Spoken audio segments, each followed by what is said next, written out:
It's time for MacBreak Weekly. Renee Ritchie's here, Andy Anako, Alex Lindsay. Renee's just back from Pokemon Go Fest. He'll have a report on the fiasco. Alex Lindsay will help us deconstruct the latest Rock times Siri commercial, shot by shot, coming up.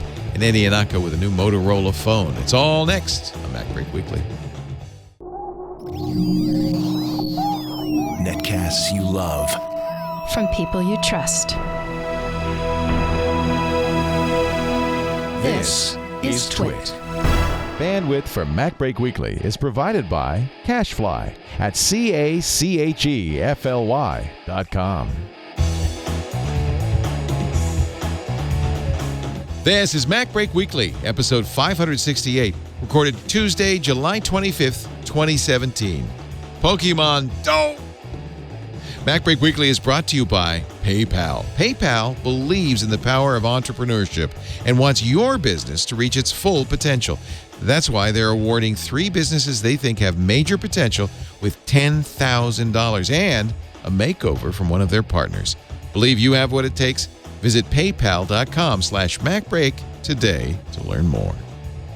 And by Rocket Mortgage from Quicken Loans. Home plays a big role in your life. That's why Quicken Loans created Rocket Mortgage.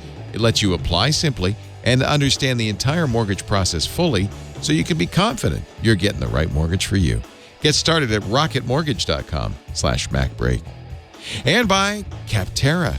Capterra is a free, easy-to-use software comparison site with over 400 categories of business software to choose from and thousands of reviews from actual software users like you. Visit capterra.com/MacBreak today. It's time for MacBreak Weekly, the show where we cover the latest news from Pokemon. Joining us, he's back from PokeFest, which is not all about delicious bowls of Japanese food, but in fact, Pokemon Go. It's Mr. Renee Ritchie from iMore. Oh, now I want a sugary Pokefest, Leo. You totally spun my world around. I want some Poke. Great I was see there. you. It crashed and burned, but I managed to ninja roll out and survive and get back here. I can't wait to find out what happened, all the details. Oh, it's a juicy story. Juicy story. Juicy stories to come. Also here, Renee, besides Renee Ritchie, Andy Anako from the Chicago Sun-Times is in a undisclosed location. I'm in the Blue Room, Ooh. ladies and gentlemen. Are you at the Boston Public Library? No, I'm not. I'm actually like kind of near Mood Fabrics in the Garment District of New York City. I was at the Motorola launch event for like their new weirdo phone. And so I want to know more about that. Maybe a little bit later if you like. Okay. And he's tired because he spent the night on a train or something. No. It's just that I had to leave the house at like 5 a.m. to make my train to get to this thing on time. And I think listeners will have been in this position where it's like, okay, I can go to bed now and get 2 to 3 hours of sleep, or I can stay up for 2 or 3 hours and absolutely not have to worry about sleeping and missing my train and missing this event I'm supposed to be at in New York City. I made the silly choice that got me to New York City. Well, I'm glad you got there, and I can't wait to hear what you found out. I hear it's a very large city with buildings that reach to the sky. I've seen over 17 people, Leo. I stopped counting at 30. Wow. Many. Just use the word many. Many people. One and one, no more than 2. Also here from his studio in beautiful downtown Burbank, it's I don't know where. Alex Lindsay. Just San Rafael. San Rafael. It's San Rafael. Really, I know Dr. Don used to call it San Rafael. I just don't like Echo. Do you have? I know. I love that. I don't like Echo either, and I like what you've done with the place. It's not really my space until there's a whole lot of Sonics on the walls. It's He's got that fancy foam on the wall that reduces. It does. It sounds like you're in a soundproof room. When I started in radio, it was all carpet. It was like a little AM station. It's carpet, right? Let's just put carpet on the walls, and then it was egg crates. But the key was not to get any egg crates that had any broken eggs on them. Not to mention that they're highly flammable. That we didn't think about that. We were just mostly thinking about Echo. But this stuff works well. I might have to get some of this. Sonics is great. Yeah. They come in big things, and you get the wrong ones. You order the wrong ones, you get these little 1x1s, and you're like, what am I supposed to do with this? So. We actually have some on the wall up here. Right? He's just a small patch up there. So we are gathered together to talk about Apple and the Macintosh. And yes, The Rock did make a movie with Siri. Hey, Siri. We got to play this. We got to play this. Show me my life goals list. So remember last week, The Rock had just tweeted that he was doing The Rock versus Siri, the movie. And we were speculating, but it was obviously going to be an ad. But it's a long ad. It's not a. Is this airing on television? Maybe a short version. I haven't seen it on television yet. It was dubbed a mini movie. It's 3 minutes and already more than 6 million views on YouTube in less than 2 days. So they've got their money's worth, I think. Let's watch. This is former professional wrestler Dwayne Johnson. And apparently, if I click this link, nothing happens. Oh, that's because I'm on a Windows machine. Oh, yeah. You need the YouTubes. Is the problem that it might not have HTTPS streaming support. There we go. Whatever Apple uses. Yeah. Okay, let's start over again. So I'm going to have to describe this for you watching at home. He's trimming his bonsai This plant. one's for Earth. This one is for Earth. Bingo. Boom. Love that one. Okay, what is he talking about? We're gonna We don't know yet. That's going to come back to the end of the at the very this end. one's There'll be a for callback Earth. to that. And then his little assistant is Santa his sycophantic assistant. By the way, while he's doing this, he is pumping iron with his right hand. He's got a cable machine. And somebody's shaving his head. This is all going on at the same time. Yeah, felt good. Hey, Siri, read my schedule. You have 25 appointments at 7:15, 7:20. You're on the telly. With so many projects in the works, it seems like Dwayne Johnson can't possibly take on any more. Well, that sounds like a challenge. So now he's headed out. Where are we going, buddy? Dwayne, buddy. Hey, Siri, show me my life goals list. I found 10 reminders. Thank you very much. By the way, he doesn't even read them. That's a dubious value, but okay. He's grabbed a leather jacket. He's apparently on a sound stage. He's grabbed a leather jacket from the rack as it goes by. He is now fully attired. Rocked. He's rocked out. Hey, Siri, give me a Lyft ride to LAX. Lyft can get you a lift in 60 seconds. I do like that. I didn't know you could do that. I've never used Siri to get Lyft or Uber. That's Siri Kit. It's what you can do. Ride hailing as one of the Siri Kit features. So the Lyft driver drives up, and the Rock peers in the window and says, Mind if I drive? I know a shortcut. You're... Yeah. The driver hops out, gets in the back seat, and the Rock. Picture of young Rock Siri, what's the as his temperature in Rome wallpaper. The high temperature for today in Rome will be 80 degrees, and the low will be 59 degrees. He stopped the airplane. So do I pay you? It's on me. This is your new captain speaking. Looks like we have nice weather coming up for Rome, Italy, so sit back, relax. Plane's going to Akron. This flight's going to Rome. The Rock has now hijacked a flight and is painting the Sistine Give me ceiling. my last email. He's kind of floating in the air above this. Yeah, I think he's doing restoration. Oh, is that it? He's restoration. He wouldn't presume to paint over Leonardo da Vinci's, or who is it? Michelangelo's. Michelangelo, great work. Buonanotte. At 9:30 a.m., Visvin sent you an email about Mr. Nakamura can discuss your fashion line. I'm out. Hey, Siri, show me photos of my fashion line. Hiroka-san, what do you think? It doesn't really matter what I think. What do you think? Oh, I think it's showtime.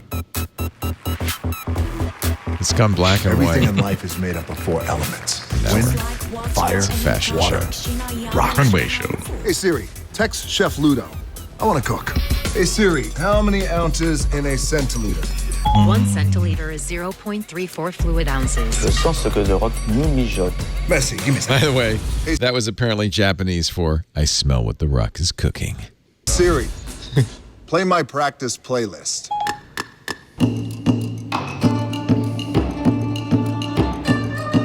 Now he's playing a Chinese instrument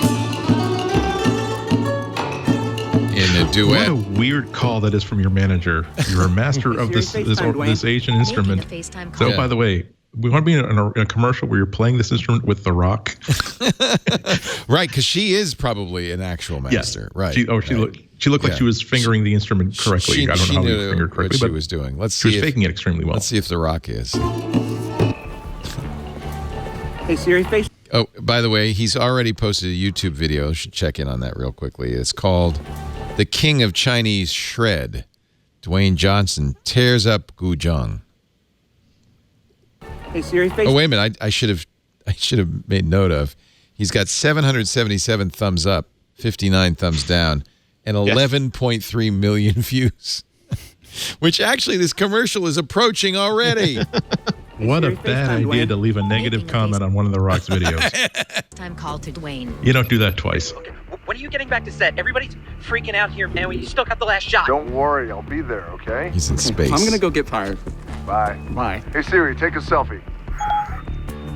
He seems to be wearing a Mercury or a Gemini area helmet with what appears to be If you say so. an Apollo 8A EVA suit. No, that doesn't look like an EVA suit. It looks like an in. Yeah, let's check that because that does seem like there may be an anachronistic usage. Clearly, Captain Kirk knew the combination to his vault. It's me a good helmet here. Apparently in the vacuum of space, but the suit is clearly unpressurized. Look how easily he can make a fist. Megan said the best part of this commercial was she learned that Siri could do that. Hey, Siri, take a selfie. It couldn't originally, and we filed a radar.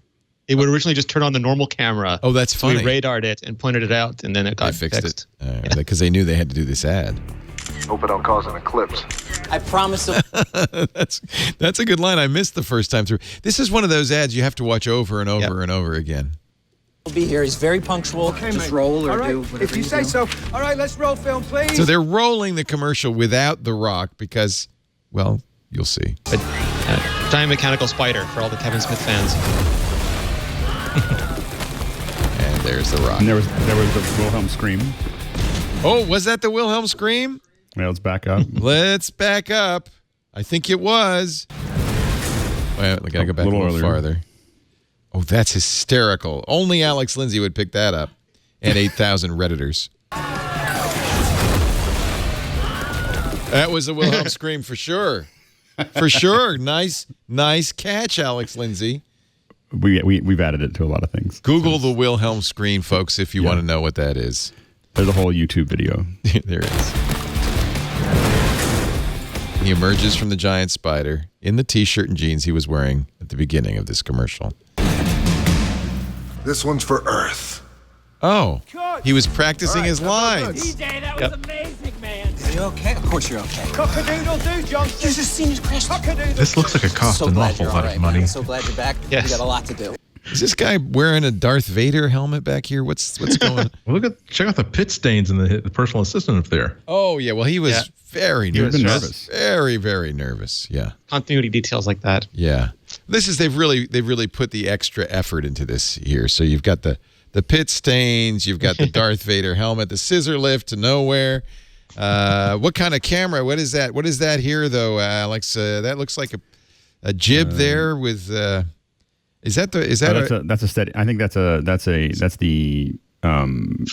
a remote control head for a remote control arm. Yeah.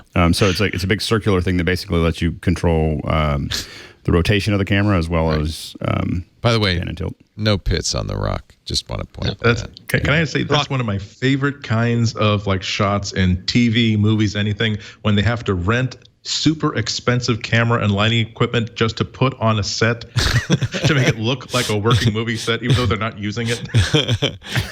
Well done, my friends. Well done. Yeah, we do have a lot to do. Hey Siri, create a new list. What should I call this list? Life goals, the sequel. No. Normally I created like sequels, but I think right now we need to push off on that and just keep you open for other projects. Hey Siri, you're the best. Thanks, Mr. Big, Bald, and Beautiful. I love you too. So he's named himself Mr. Big, Bald, and Beautiful. Wait, I gotta fix that. Hey Siri, all three of those things is true. Call me Mr. Big, Bald, and Beautiful.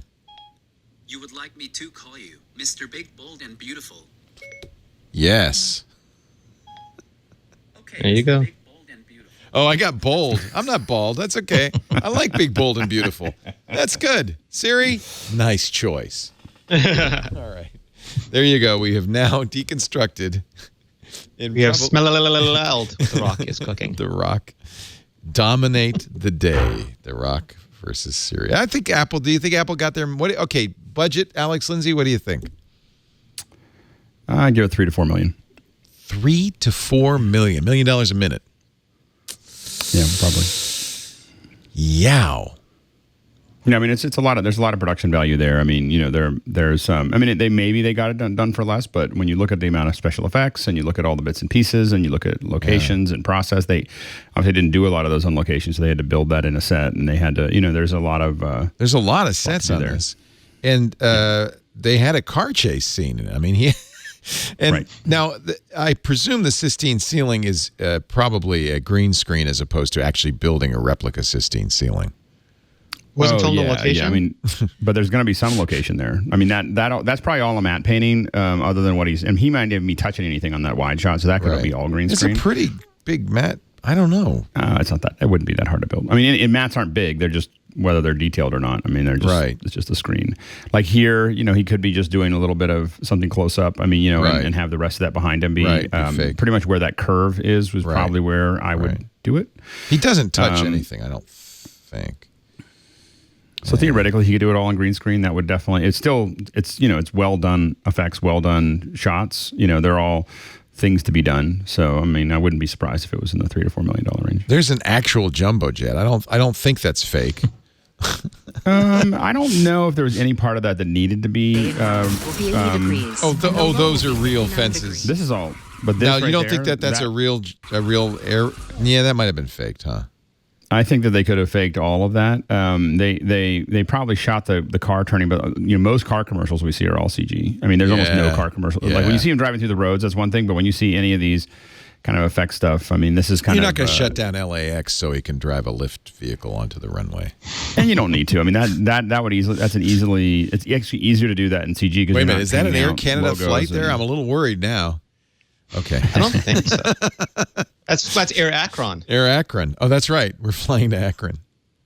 But yeah, one photo or a couple background plates or a shot plate, that would be enough to all of that all actually looks, now that we look at it again, it probably looks like it was a map. Yeah, what, the plane, the plane was moving. CG plane in the front. Yeah. Yeah, it's easy to move. I mean, if you've seen 405 the movie. Have you seen 405 the movie? No, what's 405 the movie? 405 the movie was probably the original viral movie before YouTube existed. I do love that picture of the young Rock. Yeah. with the kid in play hairdo. Classic. Turtleneck with a big necklace around the turtleneck. By the way, note the date, Monday, July 24th. This all happened yesterday.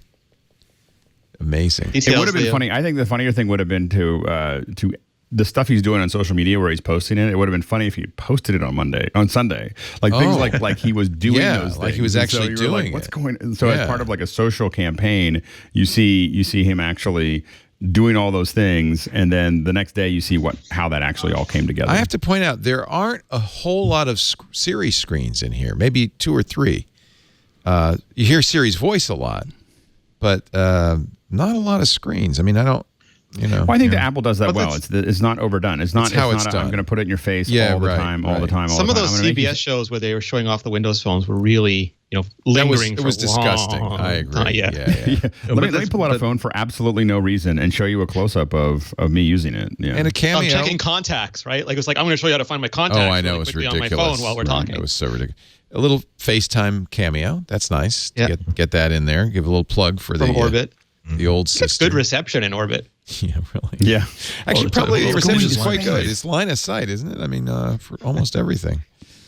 And they did have to build. Did they build a giant spider? I think there's some practicals in there because he had to explode into it. You got to be able to rent a giant spider. That's got to be built somewhere. That's in somebody's catalog. The guy from what was that old Kevin Smith joke where they kept trying to force him to put a giant mechanical spider in Superman, and then he finally dropped out and he went to watch Will Smith in Westworld, and Act 3, giant mechanical spider. So I'm sure it's just sitting in Lorenzo Di Bonaventura or whoever it is. Well, and the other thing is with a lot of this stuff, what makes those things expensive is how much they have to articulate. So if it doesn't have to articulate very much, it would actually not be. I mean, it'd be cheap. You built out of styrofoam. It'd be $100,000. Yeah. Well, no, it could be built out of metal, but it might cost you $50,000 or $100,000. Well, you've done exactly that, right? You've worked. I've built some stuff, not that big, but definitely we've built a lot of. Well, I'm thinking of the dragon you built for Sword and Laser, right? That was That was and that moved. I didn't build it myself. Right. So, but actually, Martin, who did build it, Martin was in my office this morning. So anyway, nice to see podcasts with big budgets. Yeah. How did they shrink the rock down so small to get him to all those miniature models? It's interesting. It holds up pretty well to this is a lot of commercials wouldn't hold up to this frame by frame analysis, but it holds up pretty well. Cock-a-doodle-doo, Johnson. Cock-a-doodle-doo. And the reality is, I mean, $3 to $4 million for a commercial, high-end commercial, is not really that big of a deal. Music I mean, video $1.5 million money, right? just to play it. Yeah, it's like music video. Music video money, circa 90 or whatever, maybe. Right. But music video don't really get that kind of budget anymore, right? Because the music. Plus, it's really important to have a commercial like this, because one of the difficulties of any sort of a voice assistant is that there are no menus or buttons you can just sort of I'm going to methodically go through every menu to find out what this app can do. It's like the number of times that someone hasn't pressed me, say, wait a minute, what did you just say? Ask Siri to do? You can actually. Oh my God, I didn't know that. It's a great way to educate people on the other features that you can use. I mean, you're absolutely right. That being able to have people say there's probably 3 or 4 things in that video that I didn't even realize you could do with Siri. Call a lift, turn on low power mode always freaks people out. Turn on low power mode.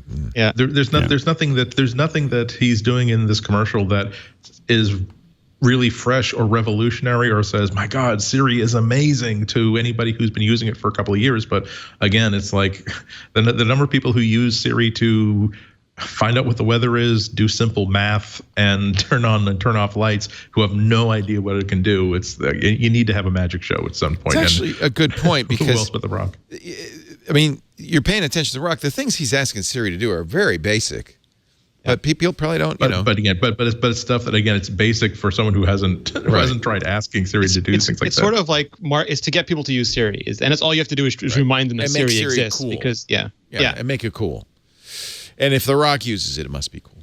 Hey, let's take a break. We're going to come back. New Mac malware that's been around for years, and a visit to Grant Park, Chicago, Illinois, 60601. But first, a word from our sponsor, PayPal. Yeah, PayPal. It's funny because when I first set up the podcast, we didn't have advertising. We just took tips via PayPal. We still do. A lot of people still subscribe to our shows, a couple bucks a month, via PayPal. And now we've got PayPal ads, which makes it full circle. We've gone full circle. PayPal is doing something really cool. They're awarding 3 businesses. They really believe in the power of entrepreneurship. They're awarding 3 businesses they think have major potential with $10,000 and a makeover for one of PayPal's partners. You think you have what it takes? The future of your business can start here. I wish they'd done this ad 11 years ago. I would have applied. You can reach your full potential with $10,000 and a makeover. Here's your chance to earn some cash flow and take your business to the next level. 3 grand prizes, each of which includes that $10,000 cash prize, one-on-one payments consultation, and one of the following: website makeover, a 12-month hosting subscription, and 10 hours one-on-one support with a specialist. A lot of small businesses, that's a big challenge, is the website. Or, even more of a challenge, I know it was for us, back office makeover, which includes 12 months of accounting software and advisory services. Prize also includes priceless publicity for your business. Enjoy the spotlight with blog posts and a video profile highlighting your makeover experience. These will be shared on the PayPal website and social media channels, and there is no purchase necessary. Of course, there are rules, subject to the rules at paypal.com, void where prohibited. Must be 18 years or older and a resident of one of the 50 United States or D.C. to enter. And the deadline is soon, so don't waste any time, July 30th. And you find out more at paypal.com/MacBreak. paypal.com/MacBreak. We thank PayPal for their support all these years. All these years. And by the way, I should also thank all the people who contribute. I probably shouldn't remind them, who contribute every month, a couple of bucks. All I said was just a couple of bucks a month. That's all I ask. And people have very generously have helped support this network from day one with the PayPal subscriptions. Thank you. It was a no-brainer. Were you one of them? Yes. Aww. I was listening to MacBreak, commuting home from work, and I said I need more Leo in my life. Thank you. Yeah. Thank you. So, there's a new virus in town, except that apparently it's been infecting a small number of Macintosh computers for years. Sounds like Perv-ware. It was, yeah, we call it RAT, a remote access Trojan, right? The idea was it could take over a computer and watch you. They could capture passwords and take control of the mouse. You know, people have called me. I feel bad now because people have called me on the radio show for years saying, I have a Mac and somebody's watching me. And I almost always said, yeah, no. But maybe they weren't far off. Tell us about this. Was it Firefly? Yeah, it looks like, I don't know too much about it, but it looks like it was recently discovered, but is an older version of malware that would try to spy on people. And Malwarebytes discovered it, right? Yeah. Yeah, and it would call home to these servers. So they registered one of those servers to see what was happening and saw this sort of information. But it looked like it was very limited in scope because the person either only wanted specific things or didn't want to risk discovery. And it's unclear what sort of, like, you know, all modern Macs, I believe, go through a secure enclave now for the camera. So it's very, very hard to get any form of access to it. But it's unclear when this started, and it's been dormant, apparently, for a while, too. So it was discovered by Patrick Wardle, who's with the security firm Synac. And it came to light, he said, in January, after circulating for at least 2 years, Fruitfly, both malware samples capture screenshots, keystrokes, webcam images, information about the affected Mac. There's 2 generations of it. They also collect information of devices connected to the same network. Malwarebytes discovered the variant 1 infecting 4 Macs. And apparently Apple responded to that by updating macOS to, you know, what is that tool that they have that will delete malware automatically? I'm blanking on the name now. There's another name, but it's a malware sort of detection system. You know, Apple's done a very good job of, without even really making a big deal out of it, protecting Mac users. Wardle's version 2 of Fruitfly has infected a larger number of Macs, and as you say, he discovered that because after analyzing it, he discovered that there were several backup domains that were command and control domains, and they were hard-coded into it. So the domains had not been registered, so he registered them. And he says within 2 days of registering one of the addresses, close to 400 infected Macs connected to the server, mostly from homes in the U.S. Now, he didn't obviously take advantage of his access. He recorded the IP address and the usernames. And I presume with the purpose of, you know, Apple contacting them or somehow fixing that infection. So, and they don't know the mechanism for infection. As you say, Renee, it's kind of thought that perhaps it was created to spy on specific people and then abandoned by its creators. Yeah, I haven't seen much information on it yet. Yeah. Well, we'll find out more tomorrow because he's giving a presentation at Black Hat. Or was that last Wednesday? Is that no, that's tomorrow. Yeah. So, offensive malware analysis, Patrick Wardle, dissecting OS X Fruitfly via custom command and control server. But what's weird is it's been going on for a long time. The servers still work. People have it on their system. Some small number of people have it. It's very strange because it is, like, usually you talk about thousands of people being infected, not hundreds. Right.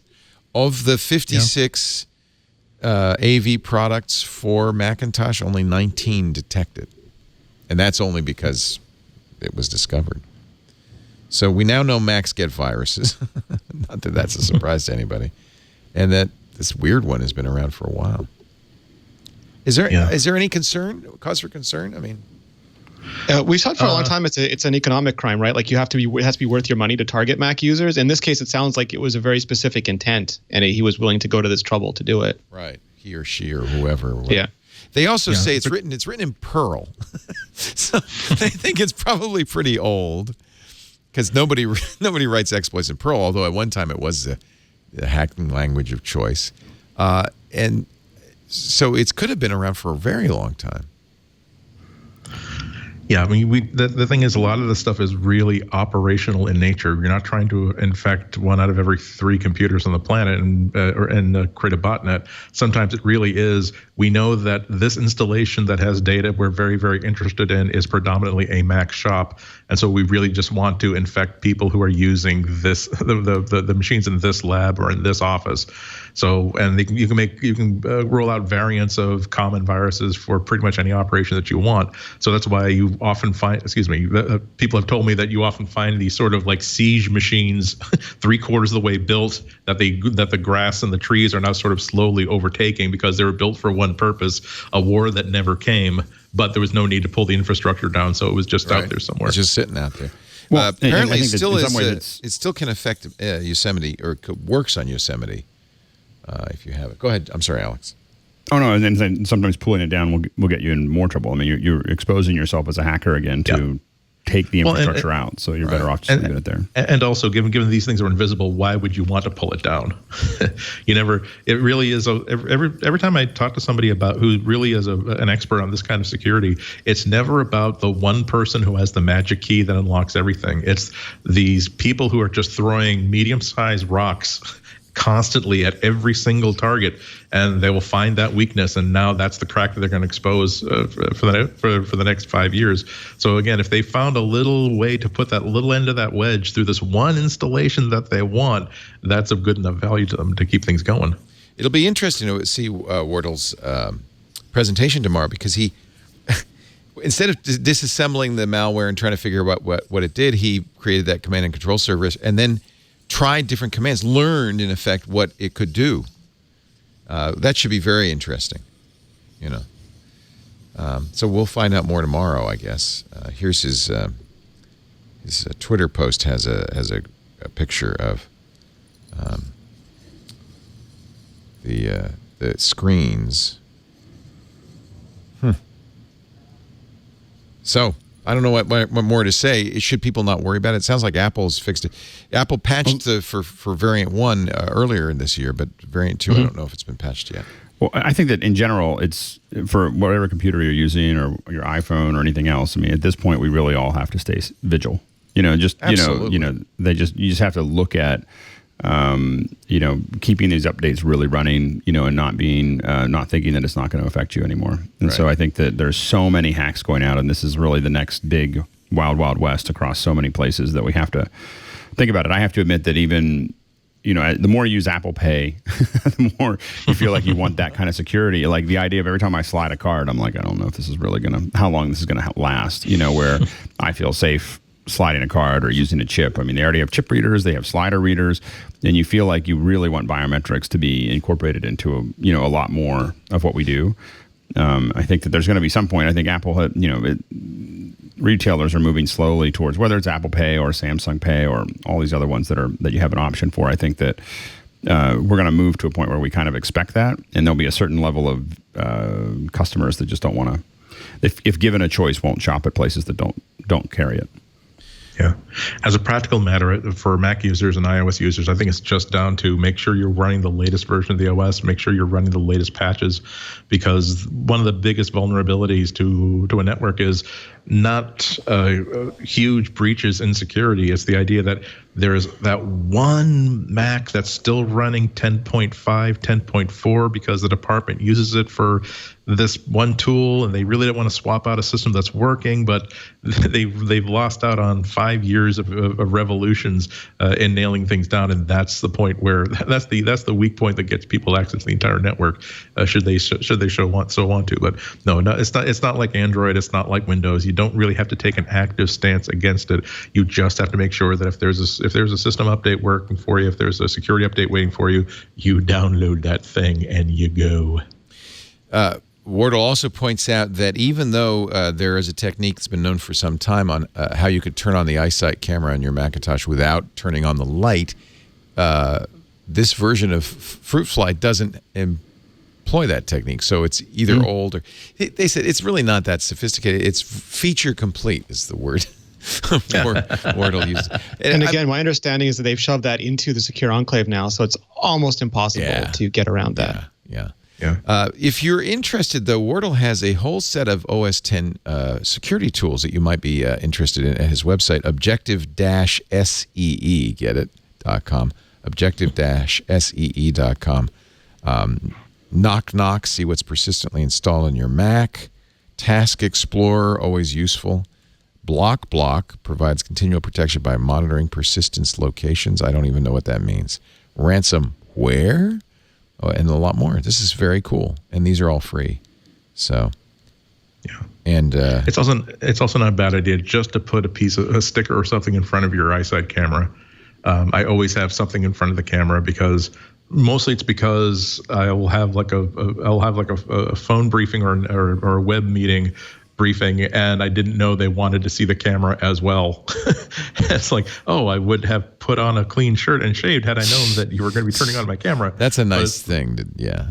but nonetheless, it's the one way to be sure that they're going to worst case scenario, they can get your microphone, they can get your keystrokes, but at least they're not. There's one thing they can't possibly break through, which is a strip of gaffer tape or even the sticker from a banana or a piece of fruit on top of your camera lens. Yeah. Let's see. Grant Park, Illinois. Saturday afternoon.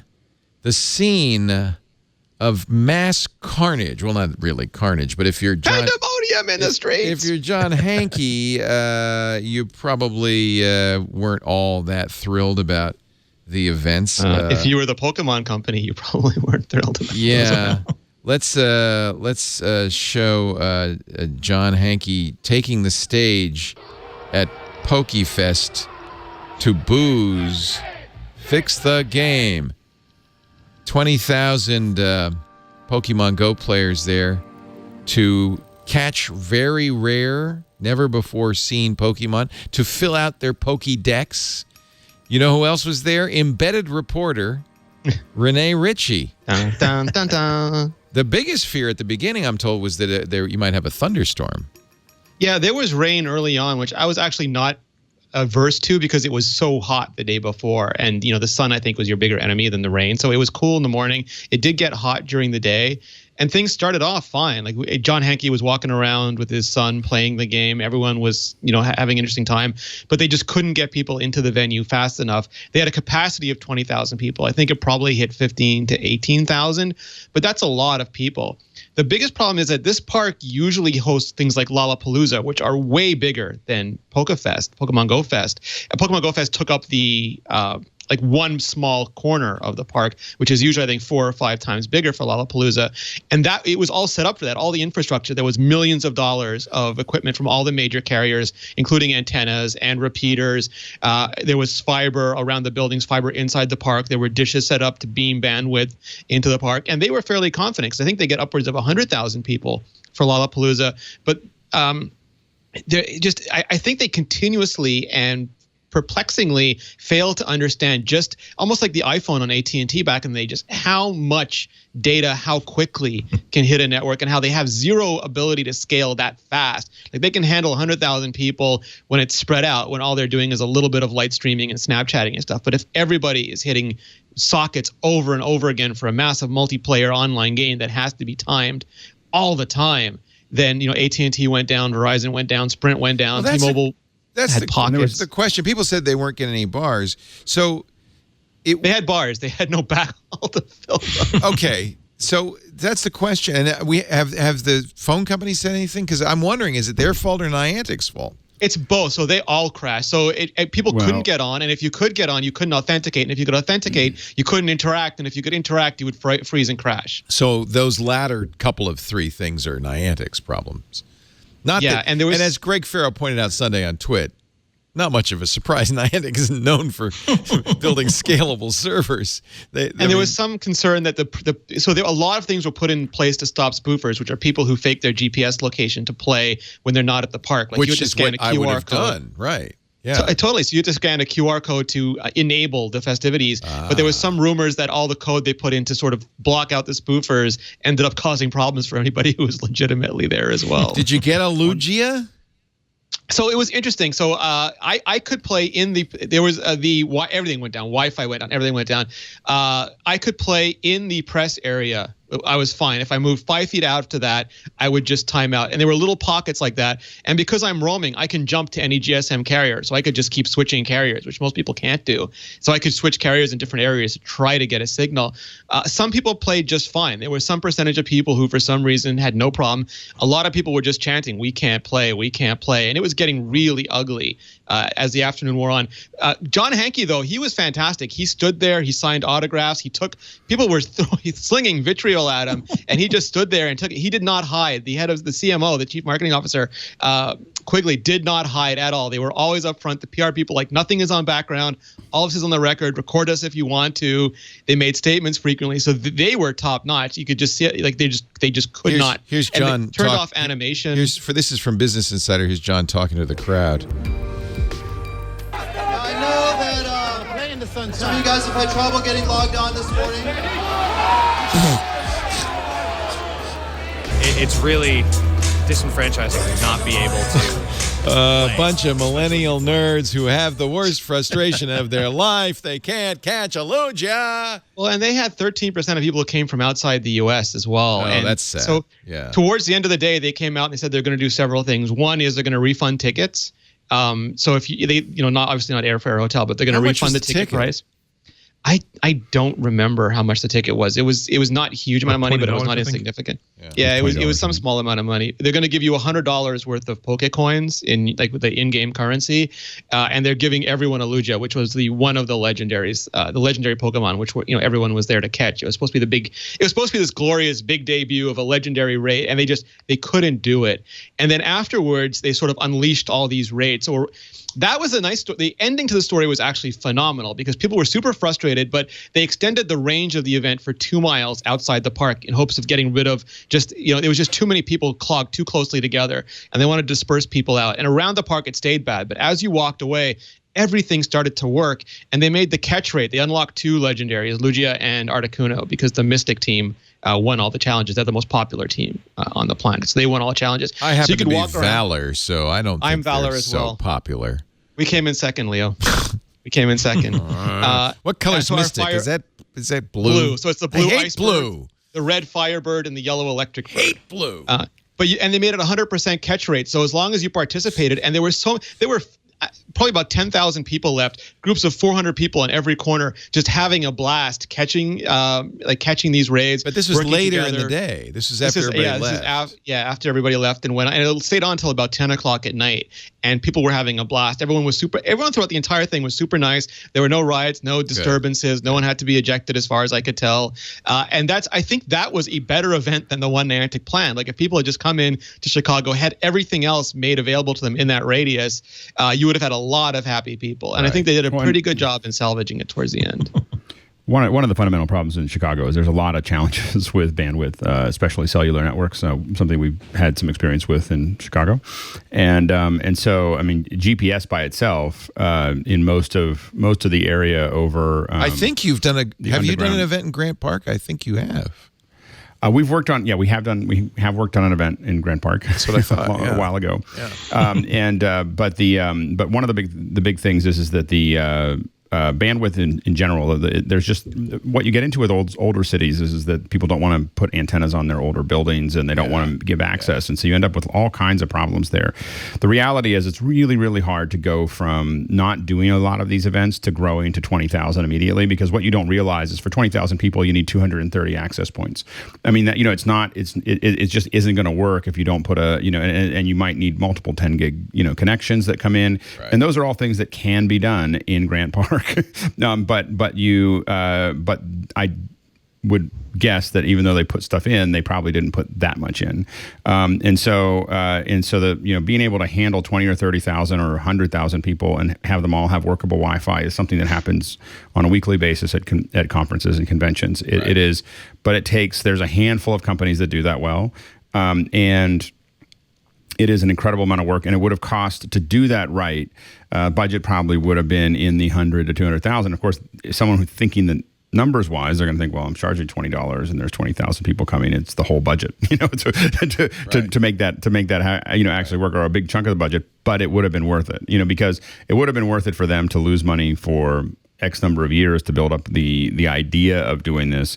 That people have the assurance they're going to have this great time, and it's not trivial. It's not like they could have just brought in a couple more Wi-Fi access points. It's people coming in, a week and a half, 2 weeks before, setting up all those access points, testing, processing, and people who deal with 50,000 or 20,000 or 50,000 or 100,000 people all the time. There's great solutions for it. They just didn't. I'm going to guess that they didn't have those solutions deployed. They shouldn't have depended on the cell networks at all. Like they shouldn't. If you're going to do an event like that, it should be all. You're assuming that they're all going to hit it. Saturate it with Wi-Fi, right? Yeah. Well, they said they were going to make a lot. Go ahead. I was going to say that it sounded like they were going in expecting to break even or have a loss on this event. Like it was going to be a money loser for them. They just wanted to get this event out of the way. Well, I think they've probably made some money on Pokemon Go. Well, on the game, exactly. like people were going to spend a fortune in the game, but the tickets I think were never meant to cover what they were doing in the. Oh no, absolutely not. But I think that it could have been a heavy. I mean, I'm just saying that when you're doing something at a loss or at break even, you start thinking in terms of, well, like, can I really afford to put $200,000 or $150,000 into the Wi-Fi, right? And that becomes like a budgetary conversation. I mean, we don't, so we work with a lot of corporations, and when especially when it's a marketing thing, there's a lot of concern about that budgetary thing. But in this case, is a perfect example of failure is the most expensive part of a production. Yeah. So did you get your Lugia? I did, because they had 100% catch rate after the event. So I went around. I spent the entire night catching. So I got, I think, 4 Lugia and 3 Articuno after the event. Just with one Pokeball. Since then, I've got about a 20%, which is normal. Normally, there's it's about 20% chance of catching them if everything goes right. So it was nice to get that sort of head start at the event. This may not have been the worst PR ever. Certainly the 20,000 people were there. Some had a bad taste. I think a lot of people, sounds like that Niantic recovered. And, boy, they're getting a lot of press and a lot of people talking about how, wow, it's still hot. Pokemon Go is still big. Yeah, and I mean, those crowds were super impressive, because I'm used to developer conferences where, 5,000 is a really big crowd. They had easily 3 times that, and there were people of all ages. And again, for the most part, having a blast in the beginning and at the end of it. It just, that middle was incredibly painful. Yeah, and people played all over the city too, right? And there were nice touches, like Heracross, which usually only spawned in South America, was there. And then there's this Pokemon called Unknown that has a form for every one of the 26 letters, and they had the one spelling out Chicago for you to catch at the end. And somebody said there was like a 27,000 combat point Pokemon he saw. But how are you going to catch that? The raid bosses are all that. So the raid bosses in general have like between 25 and 35,000, but they shrink down when you catch them. So after everyone beats it, they shrink down to a normal 20 level. I want a 27,000 something. Just to have. It unbalances the game. Yeah, that would unbalance it considerably. All right. Well, I'm glad you were. Are you glad you went? Are you glad you went? Yeah, no, I mean, it was a lot of fun, and it was a fascinating story. I was there. There was Greg Kuprek from TechCrunch, Alex Heath from, I totally butchered Greg's last name. Apologies, Greg. There was Alex Heath from Business Insider, a bunch of, people from Polygon and The Verge and everything. And it was just interesting watching all of us, because we had no data either, trying to cover it, trying to get video, trying to figure out what was going on, try to inform people and help them out, and tell them you had to register to get the bonuses. It ended up being a big story. Yeah. Yeah. Yeah, and Burke is leading a cheer in the chat room. Nerds. I mean, anything that you do that no one else does, they're just lame, and anything that anyone else does that you don't do, they're just nerds. This is a 1-year anniversary of the release of Pokemon Go, and I have to say we had a considerable mania here at Twit for the game, and we had teams, and we were keeping track of it and everything. I haven't played it in a while, but it's still fun to play. Every once in a while, I drag it out, and there's still plenty of activity around Petaluma, and it's fun. And I'm still finding, because for these raids you have to go further out. So I found a bunch of parks along the southern part of the island near the lakes that I'd never found before, and they're beautiful. And I wish I'd known about them way earlier. Oh, that's neat. How far did you walk? At the event, I walked, 10, 15 miles, just because it was like a round track, and you had to keep walking, and I kept going around the area. You have to and keep I had moving. to walk You to can't the just venue. sit down and stop.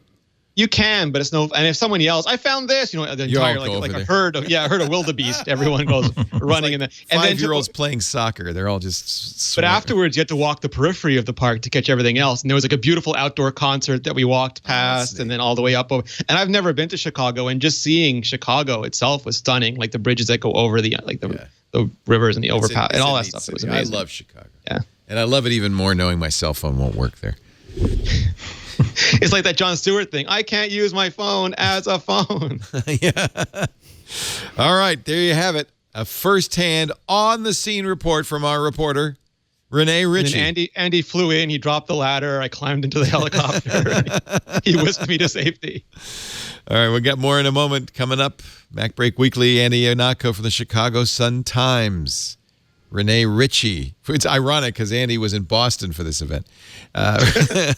Renee Ritchie from Montreal and imore.com and from Pixar. I wanted to stay outside the kill zone. Mr. Maintaining Alex plausible Lindsay. deniability. Yes, indeed.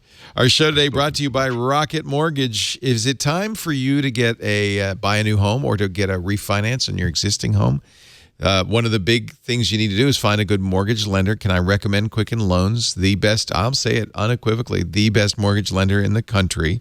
One of the biggest, but also one people love. They really love Quicken Loans because Quicken Loans is there for you. You know, you want a mortgage lender that you can trust, that will work on your behalf. And they have a new product called Rocket Mortgage that makes this whole process completely client-focused, completely online, designed for you. You get the confidence you need when buying a home or refinancing your existing loan with Rocket Mortgage from Quicken Loans. You'll know all the details. It's easy, too, because you can do the whole thing online, even submit the paperwork you need. It's not paper anymore. The bank statements or the pay stubs or whatever, you just do it with a touch of a finger because of Rocket Mortgage's trusted partners. It makes it easy. Whether it's your first home or your 10th, Rocket Mortgage can do this whole you actually, if it's your 10th, you'll appreciate it more. You might not know what you're missing if it's your first purchase. But let me tell you, as somebody who's bought a few homes, this makes it so much easier. Oh my goodness. Based on your income, your assets, your credit, Rocket Mortgage will analyze all the options for you. You can pick term, you can pick rate if you want. Find the loan that's just right for you. And then the most important thing, and this, I think, if this is the first time you've done it, you won't really understand why this is amazing. This will all happen in minutes. Like while you're standing there, they will get you approval on a loan that's just right for you. I mean, this process normally takes weeks, sometimes months. Rocket Mortgage from Quicken Loans. Apply simply, understand fully, and mortgage confidently. To get started, go to rocketmortgage.com/MacBreak. Good time to refi right now. Interest rates are only going up. rocketmortgage.com/MacBreak. Equal housing lender, licensed in all 50 states. NMLSconsumeraccess.org, number 3030. We thank Rocket Mortgage from Quicken Loans for their support of our show. Apple is the most profitable company in the U.S. by far, according to the Fortune 500 ranking. I mean, is this a surprise? This is the 63rd list of Fortune 500s from Fortune magazine. You know that word, shocked. the phrase. Shocked, Laporte, I'm shocked. Shocked. What do you think number 2 is? Actually, I was shocked. It's not Exxon. I thought it would be Exxon. I thought it was Exxon, yeah. Let me see. Well, let's see. I think it's in revenue. Most profitable. Yeah, you're right. So the full list actually ranks Walmart as the most in revenue, then Berkshire Hathaway, then Apple, then Exxon. But when you're talking profit, the whole thing gets rejiggered. And Apple, which is number 3 overall in revenue, is tops in profits by more than almost twice the second biggest, which is J.P. Morgan Chase. Now, bank's going to be all profit, right? Berkshire Hathaway is third on that list. Apple had $45 billion in $45.6 billion in profit. J.P. Morgan Chase, $24.7 billion. Berkshire Hathaway, 24. Wells Fargo, 21. Alphabet, Google's company, 19. So that really shows you. Biggest employers, Apple is not really anywhere on that list. So that's another number that people often pay attention to, is how much money you make per employee. Yeah. And Apple does quite well in that regard. So Apple, while number 3 on the Forbes 500, number 1 in the Forbes most profitable. And number 1 in the title of this show. And number 1 in our hearts. Yeah. It's amazing that they're a company that makes things. They don't just move numbers from one computer to another to create wealth. They have to manufacture and ship things and do quality control and do customer service. that's a pretty however impressive this might be, and it might not be impressive, it's just making money, but that's a pretty big accomplishment. Yeah, not bad. They don't have dinosaurs to decay to make their money for them.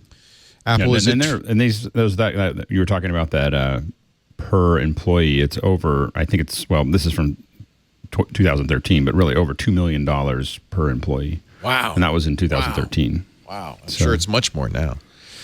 Threatened to quit. In the past 3 quarters, Android owners had represented 14 to 17% of iPhone buyers. So that means that almost 1 in 6 iPhone buyers is coming from Android, is switching. Well, they're not coming from Windows Phone. Well, they're switching. They're not. These are people not staying with Android. My last Palm Pre finally died after buying an iPhone. Finally.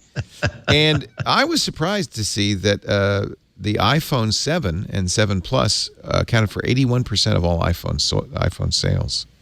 So people, I mean, I guess it makes sense. People are buying the newest iPhone, but the SE, we thought the SE was doing maybe a little bit more than 1 in 5. Yeah, well, it's I don't know. By my point of view, it's not that surprising because people who are really sensitive to price have so many options other than an iPhone. That's a good point. So I think that you're left with people for whom it's not as though I can throw away money, but I got $600 for a really good phone. Oh, they just want the small phone. Our friend Steve Kovacs says, "Do not buy a smartphone this month." And I think he's right. We know that Samsung has announced they're going to have a big event August 23rd. That will be the Galaxy Note 8 launch. I presume sometime between then and Apple's event in September, Google will announce a new Pixel phone. And, of course, the Squeeze Pixel.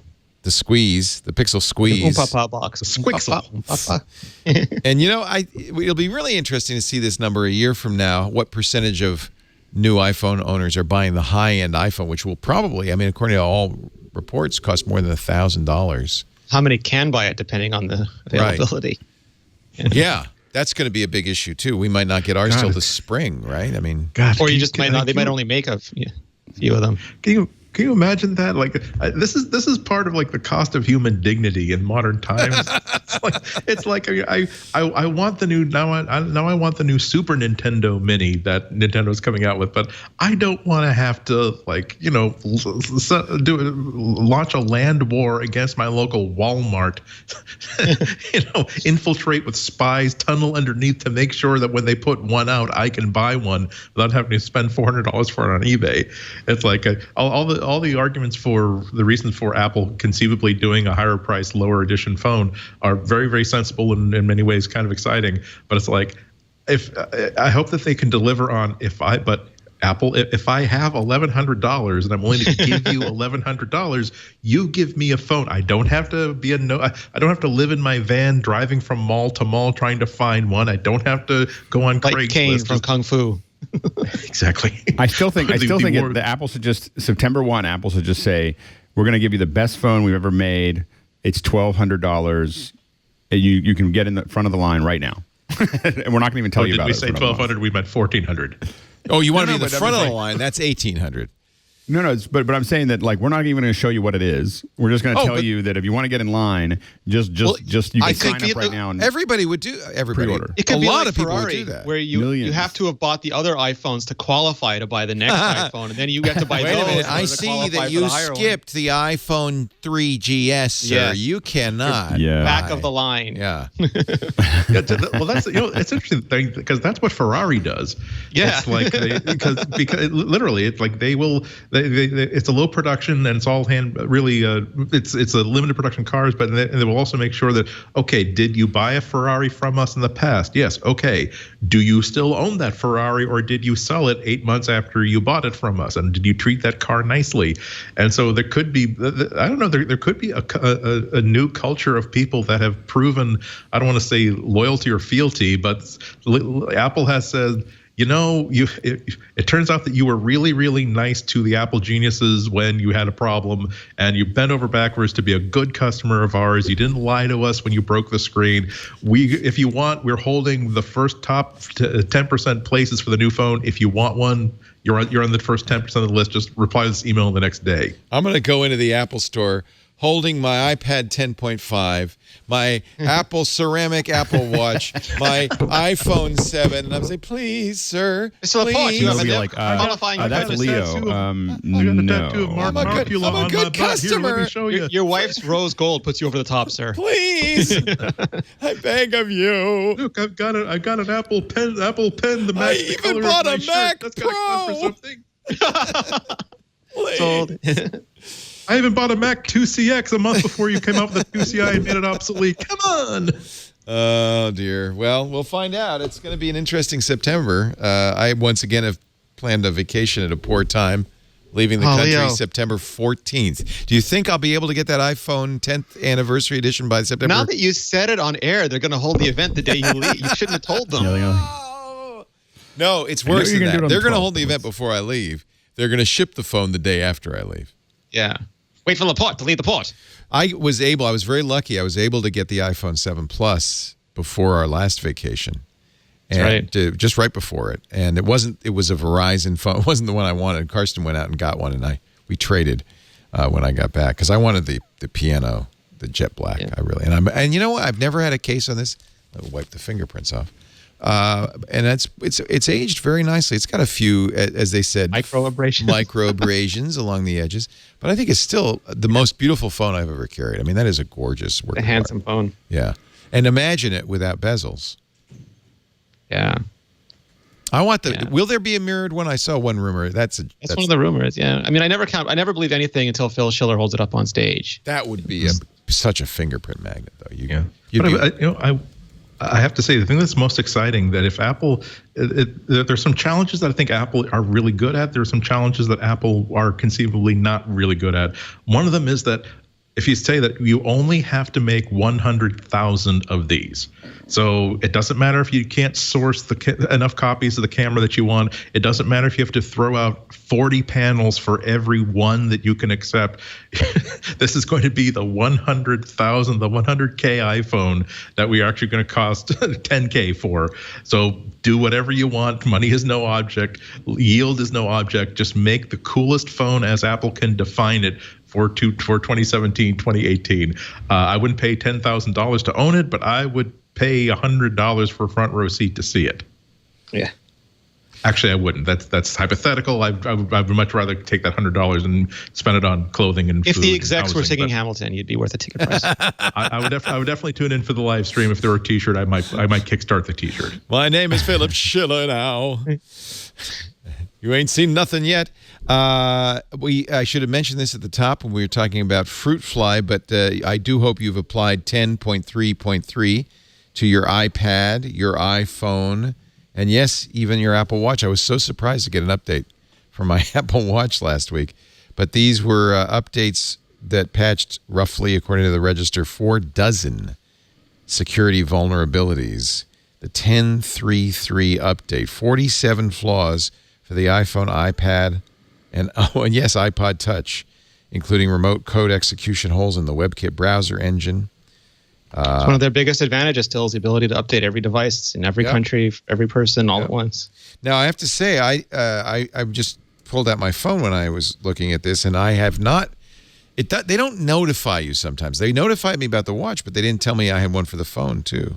They wait. So usually it's a couple of days because they know that people who are hyper interested will do it right away, and this sort of lets them load balance. And then all the crazy nerds get it out of the way immediately. Then a day or two later, they'll notify everybody. So you should the fixes broad pwn. If you have an iPad, you probably want to do that right away. I mean, just don't put these off. If you're on the beta for iOS 11, what happens? Do they? Yeah, so they updated the developer beta, I think yesterday, if not the day before, and the public beta was earlier today. Oh, so I should check. Okay. Yeah. If you're a Mac user, fixes for OS X Sierra, El Capitan, and Yosemite as well. Yeah. Including vulnerabilities in the Intel graphics driver that allow applications to execute arbitrary code at the kernel level.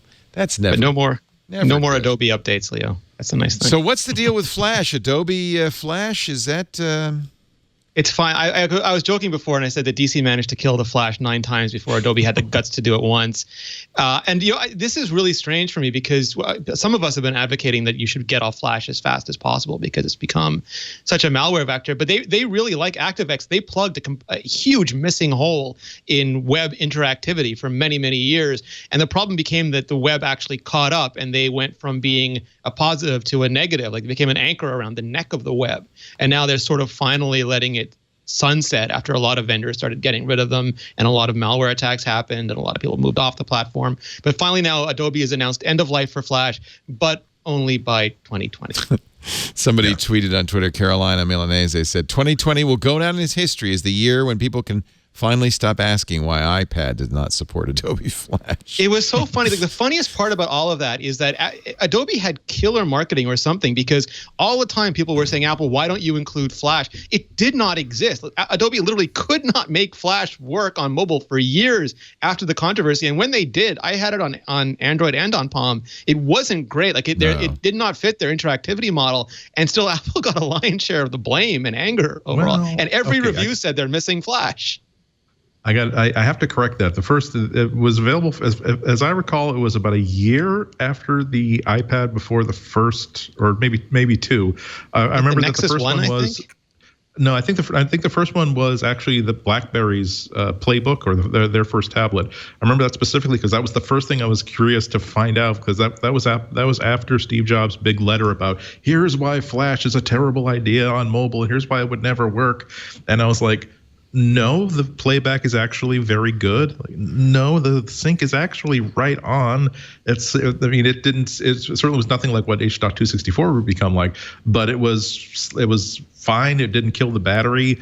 There were trade-offs for CPU, I'm sure, but it was like, it sticks out because it's one of those times where there was a big impressive letter about why man will never ever reach the moon, and it's like, okay, keep reading, because the second stage of the Saturn V just lit off, and now they're headed for the Farmora Highlands. I thought there was a mobile before the playbook, because the playbook had much more resources, and I thought they got it onto Palm or Android earlier, but I might be wrong. I think there was a plugin for. You're right, but we're going way back, and as we've established, I'm running on hope and caffeine right now. But yeah, I just remember not being able to hover state. There was just no because it was a touch device. Right. There wasn't the mouse over support. Right. We also have to remember that Flash is a couple of things. It's for interactive content and like really cool media content. So the fact that you couldn't get an app like a Netflix style app, a Netflix style app might work just fine, but people were using it for like courseware, for like interactive that's websites. The issue. That every restaurant still a lot of vertical software in Flash. Yeah. It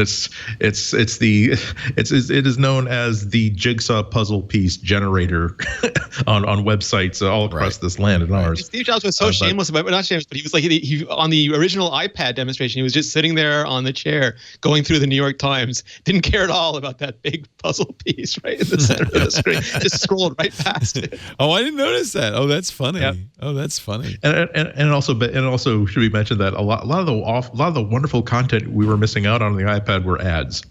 Yes, Flash-based ads. So, that's so bad. Well, and people were upset about their video, like their illegitimate, illicit video sites too, was a big cause of concern. For a long time, I haven't installed Flash on a system in a long time, but if you use Google Chrome, it has Flash, version of Flash built in. Google has announced at the same time that they are going to discontinue Flash in Chrome.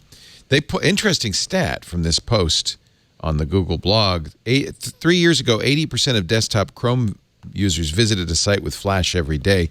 Today, that number is down to 17% and continues to decline. That's the good news. WebKit.org has a good post on it too. And one thing I didn't realize is you have to, even like it does not ship with Flash installed. If you install it, you have to give it permission to access a website. And if you don't go to that website in a month, it turns it back off again. Oh, that's awesome.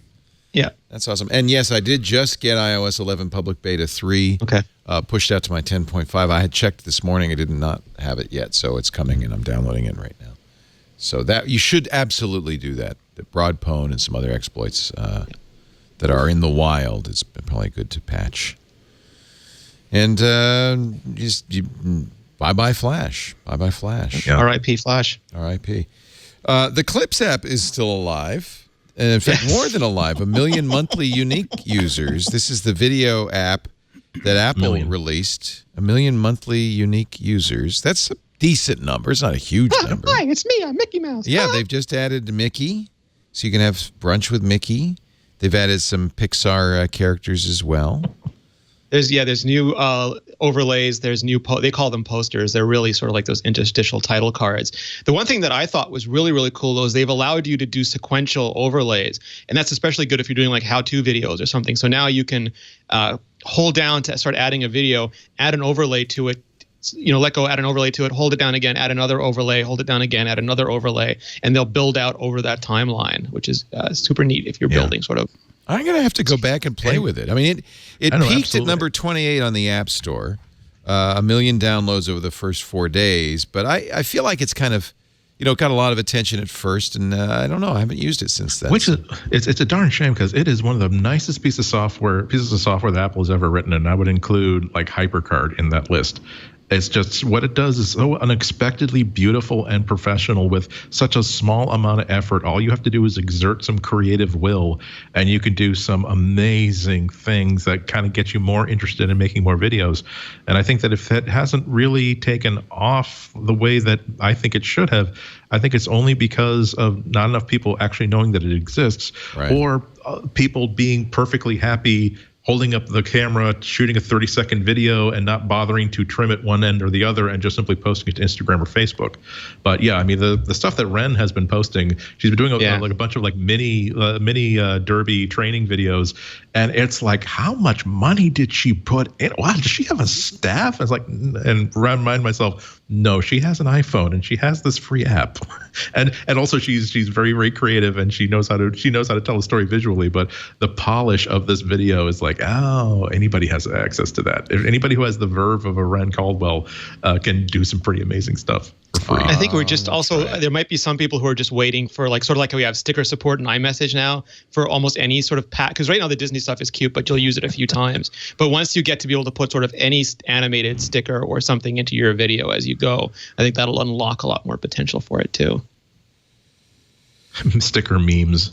Though they also made editing so they do automatic subtitling, and they made some people didn't know that it was there, so they just assumed that you couldn't edit it. So they put an explicit button for that now. So I know when we first played with it, I couldn't figure out how to edit it. You had to show me, or Serenity did. One of the. Oh yeah. So there's a button that lets you edit it now. Oh, good, thank you.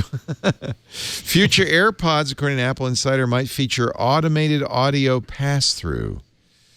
This is a patent application Apple published last week that describes an advanced in-ear headphone device that uses sensors and valves to seal out ambient noise in certain situations, but then letting in augmenting external sounds in others. So somehow knowing what you should be hearing. An in-speaker hybrid audio transparency system. I don't usually pay attention to patents. I mean, Apple patents everything. But if you look at what they're doing with the HomePod and the Apple AA chip, where they're basically deconstructing and reconstructing audio with a lot of intelligence about what you're listening to, it's not impossible to believe that at some scale that technology will start moving into smaller and smaller devices. Right. Yeah. Well, and I think that we're getting to this is moving towards a persistent headphone experience where you're not going to ever take them out, or not take them out at work, or not take them out Audio at home, AR. or not take them out for some long period of time, where we just want to just have it, there, and I think that, and then you're hearing what you want to hear when you want to hear it. You're listening to music, you're listening to calls, you're talking to people. One of the big challenges with any of these is figuring out what to do with the microphone. So how do you, because once you start sticking it really in your ear and you don't have anything hanging out, I mean, part of what makes currently the AirPods work is the fact that they still have some kind of directional mic that's going to be able to pick up your voice. But go ahead. Well, this was exciting because one of the things I was hoping was that this would become a new kind of form of hearing aid. And this patent actually kind of gives it some of those capabilities. There's two things I'm really interested in. One is that sound augmentation system that is activated when the headphone valve, there's a valve on it, is open. It picks up audio from the external microphone, adjusts its frequency, and that frequency adjustment could adjust for instance, inadequacies in your own hearing, and then passes it on. as if you're not wearing headphones. The other thing it does is it automatically adjusts to air pressure, so it could regulate ear pressure during flights. No more popping ears. That would be a really good reason to leave your AirPods in all the time. Unless it doesn't. It would also be really cool after That'd be really painful. Yeah, right. That's true. Yeah. But yeah, there's so many different ways that they can use this technology. I just think it's one of the most coolest things that any company could possibly do is a version of the Amazon Echo, but it really is an earpiece. It's not just you've got this Bluetooth thing that can connect to Siri. I'm talking about no. Think of it more like a self-contained smart speaker inside your ear. And one of the things that's going to be important is for that assistant to be able to be heard through ambient noise. And one way to make something easier to hear is to make it louder, but that's dangerous. But another way is to sort of create a void around these words that the smart assistant is saying amongst the envelope of sound that's going into your ears. Similarly, just the idea of listening to music. People tend to crank. I'm listening to podcasts while I ride my bike or take a walk, and sometimes I can't hear this particular speaker because they're a little bit soft-spoken, a little bit too NPR for someone who's walking next to traffic. And so I crank it up, and maybe it's not unhealthy, but if I'm killing my hearing, I wouldn't know that it's killing my hearing. But imagine it being able to essentially, again, create some white space around this piece of music or this piece of text around the ambient noise. It will allow people to hear things clearly when the volume is turned up to 50%. So you're absolutely right, Leo. We all say whenever we talk about patents that these are just ideas, that they have lawyers who are going to get paid whether they file patents or not. May as well have them file some patents. But the more you see what Apple is really, really proud of and excited about over the past couple of years, I think that audio might be the thing that's kind of like multi-touch for them, where it's like, this is a signature thing we can do exceptionally well. We can build physical, desirable, emotional products around the sound experience. And so we are going to put a lot of our $2 trillion future into being a great audio company. There's a website, of course, patentlyapple.com that covers Apple's patents. And last week, Apple was granted 54 patents total, including an iPhone Hi-Fi Part 2. Yeah, iPhone Smart Dock with Siri. My only question is, how much of that money will it take to license Scarlett Johansson's voice? That's what we really want. Wireless charging. Just look at all of these. That was one of the rumors, that the distance charging for the iPhone, it would require like a small accessory or an iPhone dock, and that would actually end up being part of the hub system eventually, where it would coordinate with the intelligence on the device and the other sound equipment that you had in the room. I don't know about you, but I'm pretty excited about disambiguating heteronyms in speech synthesis. Right after semiotics is top of my list. So if you look at this list, that's really underscores what we've been saying, which is that Apple patents every idea they have. This is just good defense. It also means Apple has got a lot of Poindexters on the payroll. Yeah, if you've got a building full of lawyers, they got to do something. And I patent it, Laporte. That's the question. Yeah. Are you going to Santa Fe this weekend, Andy? I know you're a big opera fan. In fact, this combines two of Andy's passions, Steve Jobs and opera. Santa Fe Opera is debuting the Steve Jobs Opera. Here's a still from it. Obviously, Woz and Jobs in the garage. You've discovered the Apple One. Yes, I made the Apple One. I bet Andy could do a very good. That's Garrett Sorensen as Steve Wozniak. Edward Parks as Steve Jobs. This is another scene. Oh, the black turtleneck, mock turtleneck makes its debut with a bunch of iPhone screens and some sycophants sitting in. I said, are you getting it yet? Are you getting it yet? 3 devices, it's 1 device. The Santa Fe Opera commissioned it in 2015. I don't know, Andy. What do you think? You excited? It's called the Revolution. Is this it? Is the Revolution of Steve Jobs? Is that what it's called? Well, okay. I mean, with R in parentheses.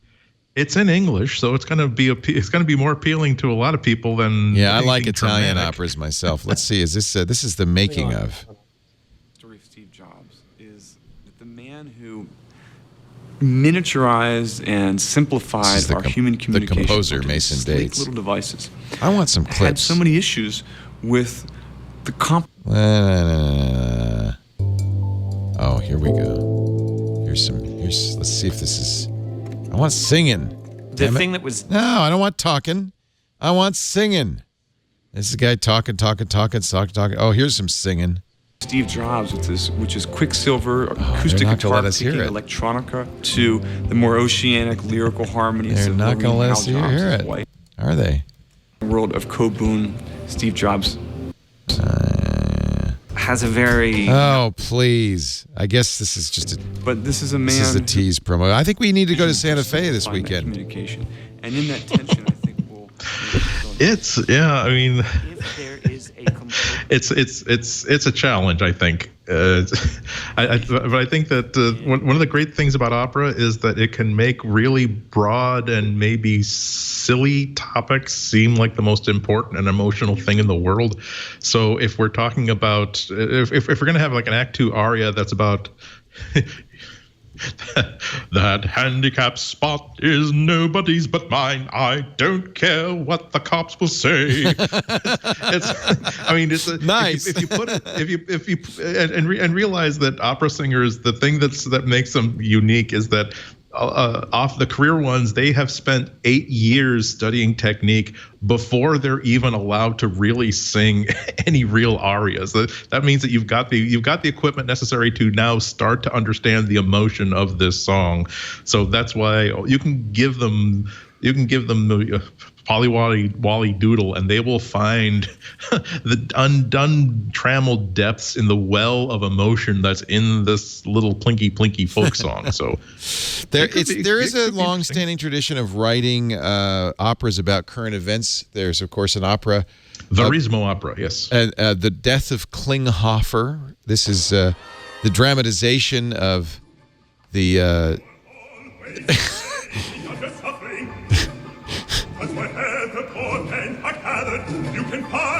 That's a terrorist singing. He's about to push Klinghoffer in his wheelchair off the boat. I'm not a big fan of modern opera, to be honest with you, but well, there's also a Star Trek version of the abduction from the Seraglio. It's like where Kirk where Uhura has been kidnapped by Klingons, and Kirk leads an away team to bring her back. I don't know though if many. I know opera stars are trained to do this, but I don't know if any opera star should ever be forced to sing the line "America is one big Jew." That is probably not something he was prepared for in his career. Nevertheless, that's from the opera The Death of Klinghoffer, as performed by the Metropolitan Opera. I finally saw Hamilton. In San Francisco. Still haven't. Yeah, my kids already knew every word. It's funny, when I was sitting in the audience, I was saying that to the guy sitting next to me. This is the first time I've ever been in a musical where everybody who's not seen the musical, but everybody knows every line. The soundtrack is so my good. kids. No, they said so. A week or two before my wife got tickets. They said, well, we really love Hamilton, and I was like, okay, well, sing something, and literally, a cappella in the car. Oh yeah, they just sang the whole song. Oh yeah, like they just sang the whole song with all the bad words and all the other things, and they, they're like they just they know the song, and so I felt like it was like this moment where it was, obviously a sizable investment to take them to Hamilton, and but it was this, I felt like they had earned it. It wasn't like me trying to expose them to a musical. It was something that they were, really knew a lot about. They knew every song, every bit. They were, so excited. And it's the first musical I've ever been to. So it was, for me, it was Did you like it? It was great. Wasn't it good? It was amazing. Yeah, it was amazing. So the guy who sang the part of King George for a brief time, not a brief time, but for a while in New York, he wasn't the original King George. He's the one I saw. Jonathan Groff is actually in a new podcast that's a musical called 36 Questions. Podcast? It's a musical podcast. And Groff is great. And we listened to a little bit of it the other day, and I thought, well, this sounds pretty good.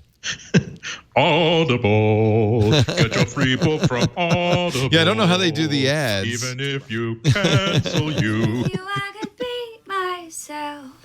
When I am with you, I can feel this is shivers running down my spine. Your skin close to mine. It's like my five senses make You're not hearing the music, just the singers, but this is pretty cool. That's a lot of money going into a podcast. It's not exactly what you'd expect, but if you're interested, it's called 36 Questions. It's a musical podcast, believe it or not. And they're already up to 4 episodes. You say the price of your freedom. He was so good. Price of my love's not a price that you're willing to pay. You will be back. Soon you'll see. You'll remember you belong to me. Da da da da da. Oceans rise, empires fall. See each other. Never through seen it it. all. Can sing every And word. When push Yeah, I can't comes sing to every word. shove. Yes. It's because Andy can sing. Yeah, he I said can. that the tenors always the tenor I could roll's not always sing the best anything. song. Such a good song. Such a good song. State Farm sues Apple over house fire caused by defective iPhone. Who cares? Of course they do. Verizon points finger at Niantic for problems that led to Pokemon Go fiasco. I knew I'd find that story. Your fault. It's their fault. It's your fault. I guess we're a cell phone provider, not a miracle worker. It's my favorite line from the new Justice League trailer, and I'm pretty sure Joss Whedon wrote it when the Flash says, "I don't fight. I just push people and run real fast." That's what it seems like. So the character trailer was interesting because there was no Superman in it. No, he's dead after the last movie, Leo. Batman killed him. What are they going to do? He sacrificed himself to rid the Earth of Doomsday. Okay. Yeah. But they got it. Well, I mean, it's not the Justice League without Batman. Come Bryan on. Singer Superman. filmed that movie already, so Okay. Apple Music is going to host a live performance from Arcade Fire day after tomorrow. Is this the Apple Music Festival? Are they still doing that? What's happened with that? There was this time last year, wasn't it? I don't remember the timeline for it. And I feel like Arcade Fire is that a Montreal band? I should be crucified for not knowing that. I think they still have. I think usually Apple Music Festivals in September. Oh, is it in the fall? I believe okay. it's in the fall, and they so they have a lot of experience in this area. It is really interesting to see how Montreal. far Apple Music takes exclusive content development. How far they take this down the path. Well, and I'm sure it's a loss leader, right? All the money that they're worth not every putting penny. into App World, they can put into the App Planet. Did they cancel? I haven't Planet of the seen a Apps? second episode Planet yet. I of the subscribed. They and I've made at never least seen 4 or 5, but I think they're rethinking it now after the reaction. Apparently, Jeffrey Katzenberg has pitched Apple on a new TV service. He was the founder of DreamWorks, of course, and a power pivotal in around Disney's Apple. renaissance. Yeah. New TV. He's gone also to Google and Verizon and a lot of other people. The proposal, which Katzenberg says will cost $2 billion to launch Chicken Feed for Apple, is centered around original short-form content. It's just right for you millennials, less than 10 minutes in length. The Centennials will get it. It's not even just millennials or Centennials. Like, I have to admit, I'm now to a point where I'm like, I don't know if I have the energy to watch all of Nobody Game of got Thrones at time one for time. Game of Thrones. I just kinda Nobody. No, but they said that mainstream, and Alex probably knows this way better than I do, but mainstream television is so it's like series of snippets of 10-second interesting things, and that's why they move around so fast from storyline. Like Game of Thrones has tons of storylines, so people never have to stick on one for anything longer That's than a good 2 seconds. point. That's a good point. Yeah. My daughter, I turned it on to I think it was I was bouncing around looking for this documentary on keyboards and left it running. I think it was on the Smithsonian Channel or something like that, and it just changes every 2.5 minutes. Like every 2 or 3 minutes, it's like some snippet from their thing. And what's funny is it's the same. They use the same voiceover talent for like all of them, so it's like the same guy Over talking and about over. World War II, then talking about keyboards, then talking about like I guess they must use him a lot. He's like the sound of that channel. But well, and now you know why YouTube does autoplay, because they just keep going, just keep going, just keep. She just going. quite happily sat there and just watched Facebook jumping now, from too. one. I don't think she would have ever watched any one of those things for more than 2 or 3 minutes, but she was quite happy to sit there and. Then it jumps to an inappropriate one, and suddenly you're racing to the room. Well, that's when you know you're safe, when you're not using when you're not watching YouTube. I mean, it's and there was it was funny. I went to look at the Rock and Roll Hall of Fame, the video, that had, this last one with Tupac and everything else. And Yes was playing. And because we were just watching that video, my wife was sitting there and my 8-year-old daughter points up and goes, "Is that a Mellotron?" She's like, and my wife was like, "I don't know what a Mellotron is." Yeah. She was like, but, she just. Oh, yeah, Mellotron. Don't you know that, Mom? Mellotron, yeah. Mellotron. Everybody knows Mellotron. I said, well, what's that over there? And we were talking about the Mini Moog that was, or the Mini Moog. She's like a synthesizer expert. There. Well, so, it's an hour of watching great video. We said last week that the Apple security was going to shut down drone videos. Maybe not. Duncan Sinfeld is back with the late July update. Look at the landscaping on Apple Park. It is almost done. I still see piles of dirt, and there's still a tarp over what will be the pond. This is a nice sunset video. He's choosing the magic hour now to do his videos. I think he's choosing the security firm's dinner hour. It's after the security goes home.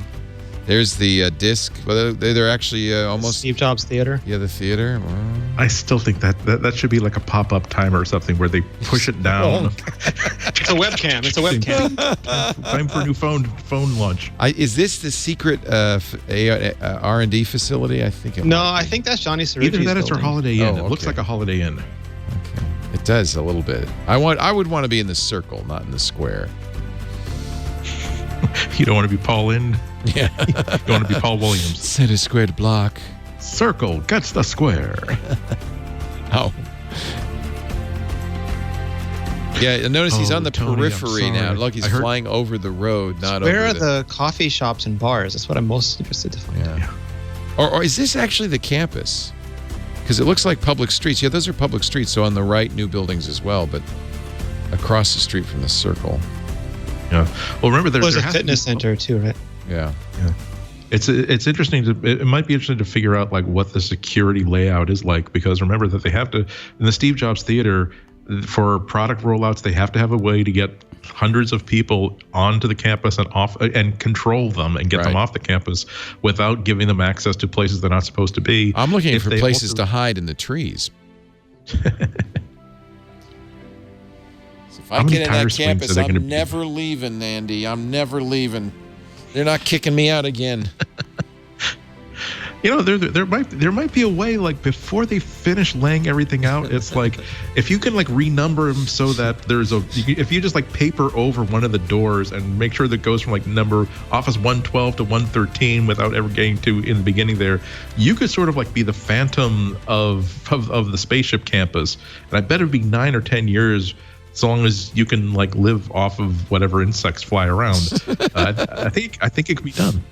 I like it. I like the idea. There has to be a hallway a project that big. There has to be a hallway that goes nowhere. Like remember the Love Lounge at Pixar's campus? Yes, just a little room. Yeah.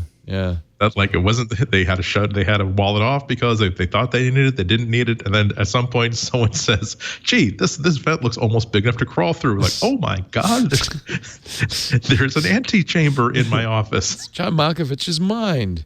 All right, yeah, I think this looks a little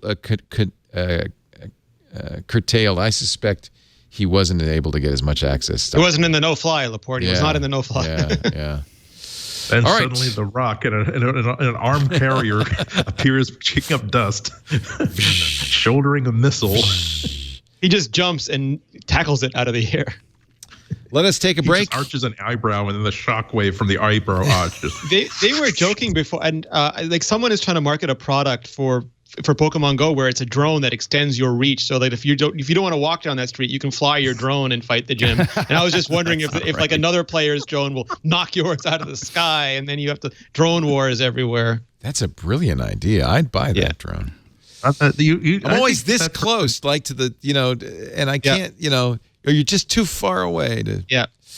That's like so already instead of like going off and engaging with reality, you need to engage with fake monsters that don't even exist in real life. Now you can't be bothered to leave your house to chase the fake monsters. So you need a machine to chase them for you. They were saying that. They were saying, like, you know, maybe you need a moment of self-examination. That's all I'm asking. That's all I'm saying. They're saying, like, at first, if like you hear there's a new Pokemon, you'll do you'll spend a week, you'll go anywhere to try to get it, and then you really want to get a good one, and you stop getting the ones that aren't good, and then like eventually it's across the road, and I'm not going to cross the road to get that. It's like the 5 stages of weaning off of any of these things. We're going to take a break. Come back with your picks. Prepare your picks, gentlemen and ladies and gentlemen. I want to tell you about Capterra and a big milestone for Capterra. Now, 200,000 verified user reviews on Capterra. Capterra is the software search site that helps you find the right software for your business. I know, you know, if you're tasked with, well, you know, we need to find the medical management software for our office, or we need to find some educational software or some website building software. We need to keep track of customer service, that kind of stuff. And you're charged with searching for it. What do? Do you just Google? No, you got to go to capterra.com/MacBreak. 400 plus categories of business software. 400 plus. Thousands, look at it, from A/B testing. Let me see what's at the end. That's the A/B testing. Let me go all the way to the end of the alphabet here. Actually, I don't know if I can get that far. Scroll all the way down from A/B testing to, what's the last? Yoga studio management software. You can find it all. Pick a category. Trucking. Let's say you're a trucking business. You need trucking software. You go to capterra.com/MacBreak. It will list all the different programs you can use. But wait a minute, you have some specific needs. Well, fine. Go over on the right and you can filter the results. Let's only see 4-star rated with it has to handle 10 to 50 users. You want it web-based or on your hard drive? Let's make it web-based. Does it handle dispatch? Yeah. We need mileage tracking? Yeah. We need scheduling? All right. Let's filter the results. Now we're going to narrow it down to programs, 26 of them, just right for you. Then add them, click the box here, to compare. You can add up to 4 programs to the comparison chart. So I've added all 4 programs. And now I'm going to have a comparison chart that will show me the 4 programs I'm interested in, their ratings, all the features, where it runs, the costs, and, of course, user reviews, verified reviews from actual users. You gotta love it. This is Capterra.com, CAPTERRA.com. You know what I love the best? It's absolutely free. There's no sign up. They're not going to call you. It's just free. Power up your productivity with the right business software. Where do you even start? I start at Capterra. Capterra.com/MacBreak. CAPTERRA. You don't need to register. There's absolutely no obligation. You won't get annoying follow-up emails or phone calls. Just the information you need to find the business software that's right for you. Capterra.com. And congratulations to Capterra. They just broke 200,000 software reviews. And there's more coming in all the time. Capterra.com/MacBreak. Don't Google it. Capterra it. Andy Anako, time for your pick of the week, my friend. Oh, I've got a new favorite app in the world. For the past several months, I've taken it upon myself to finally organize my music library with the MP3s that I've had since, like, I don't know, 1994, 1995, all the way up to the stuff that I've been ripping like last week. And you know how it is. It's like you ripped half of an album and you didn't rip the rest of it. And maybe you put the wrong art on one. And then also the people who contribute to the CD database are demented. I mean, if you want to know, that happens all the time. Oh my God. It's like, and also also like the great thing about having all your music organized is that you discover new ways to use it and enjoy it. And so I found this app called BeatTunes, BeatTunes, and it's amazing. You launch it, you fire it up, and it will look at your iTunes library or just folders of music that you have, and it will do a million things with it, starting with like housekeeping sort of stuff, saying, oh, well, this one is pulling its album art from iTunes, but it's not embedded. Would you like it to embed the art inside the MP3 file or the music file, and stuff like that. This is where if my hatred of a person I've never met could kill them, this is where it would be lethal. When you have like an album by Adele and there are 18 tracks with Adele, and there's one track where she's doing like a duet with Bono, and someone says, "Oh, this must be a compilation of various artists." Then no, it's not a compilation. It's an Adele album with one duet on it. I hate it when that happens. We'll do all this analysis and say, okay, well, this is flagged as a compilation, but it's all the same artist. Would you like us to unflag that as a compilation? I can't list all the things it will do to fix problems in your database, not just like duplicate tracks and stuff like that, but it will do incredible stuff like that. But let's assume that your library is in good nick to begin with. It will also analyze the content of your songs to allow you to really understand relationships between music better. So a lot of apps will do beats per minute. So if you like to exercise, like I'm now trying to do what's called cadence training on my bike, where it's like you're trying to never get fewer than 80 revolutions per minute on the cranks and never get more than 90. And so I'm looking for music that is between 80 and 90 beats per minute. So yes, it will show you, it will analyze the beats per minute of all your tracks, but it will also do things like assign what it calls a color. So it will analyze it, and so all it means is that like all the red songs, the red doesn't really mean anything, but it means that if you've got 80 red songs, they are all similar to each other and they will probably harmonize with each other very well in a playlist. Or you can, it's on and on and on. I can either stop talking after 30 seconds or I can go on for 20 minutes. The number of ways that this has allowed me to see relationships between the tracks that I have, to fix problems that are deep and disturbing in my library database, and also find out new ways to build new playlists that allow me to really enjoy music from places that I try to rip entire CDs now. I don't leave anything behind, but there are always those tracks that you never listen to because they're just not the hits, or they're just kind of deep on the album. But this will say, well, here are 81 songs that are pink with sort of mauvish overtones, and so great, give me a playlist with 20 of those songs, and it's the most beautifully mellifluous, like it's like a concept album because it looks like it was all written by the same person with the same mindset, even though you're talking about music that's spanning 60 or 70 years. And on top of all that, it's a pretty good music player in and of itself. If you've been sort of frustrated by how iTunes works, it will work as a nice music player. It will, if you want to make changes to your iTunes database, but you can also have it create, I think, its own library, so you can sort of have it as its own special little music player.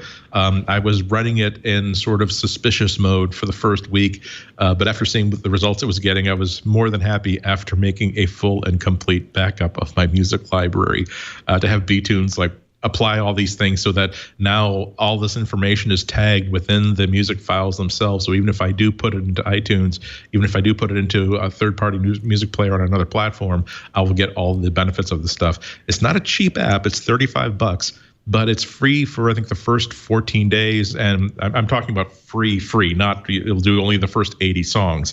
It was grinding at thousands and thousands of songs in my library for days and days and days on end. But I think it's eminently worth $35.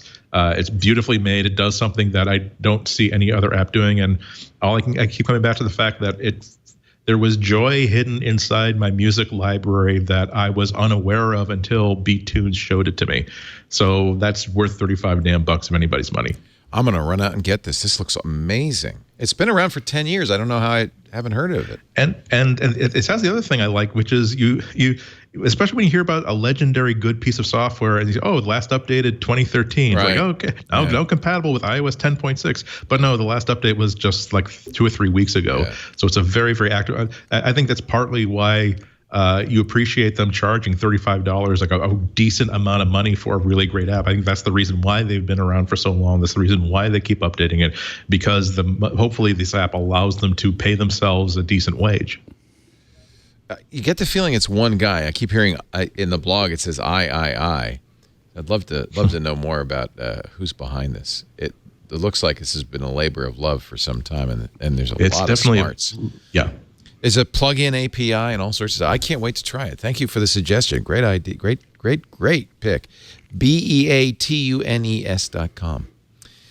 Renee Ritchie, a pick of the week, sir. Well, first, I want to apologize. There were a lot of great Twit and MacBreak Weekly fans at Pokemon Go Fest who came up and said hello and gave their best to everybody here, and I forgot to thank them for that. But good. That was terrific. It was great seeing them and their kids and everybody with them, and all the bonuses from the event that were unlocked.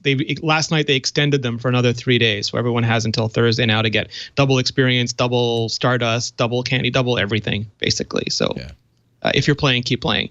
My pick of the week is because RIP Flash, web still needs to be authored. Interactive content still needs to be made. And now we have HTML and Canvas and all these great, CSS Transform, all these great technologies to do it with.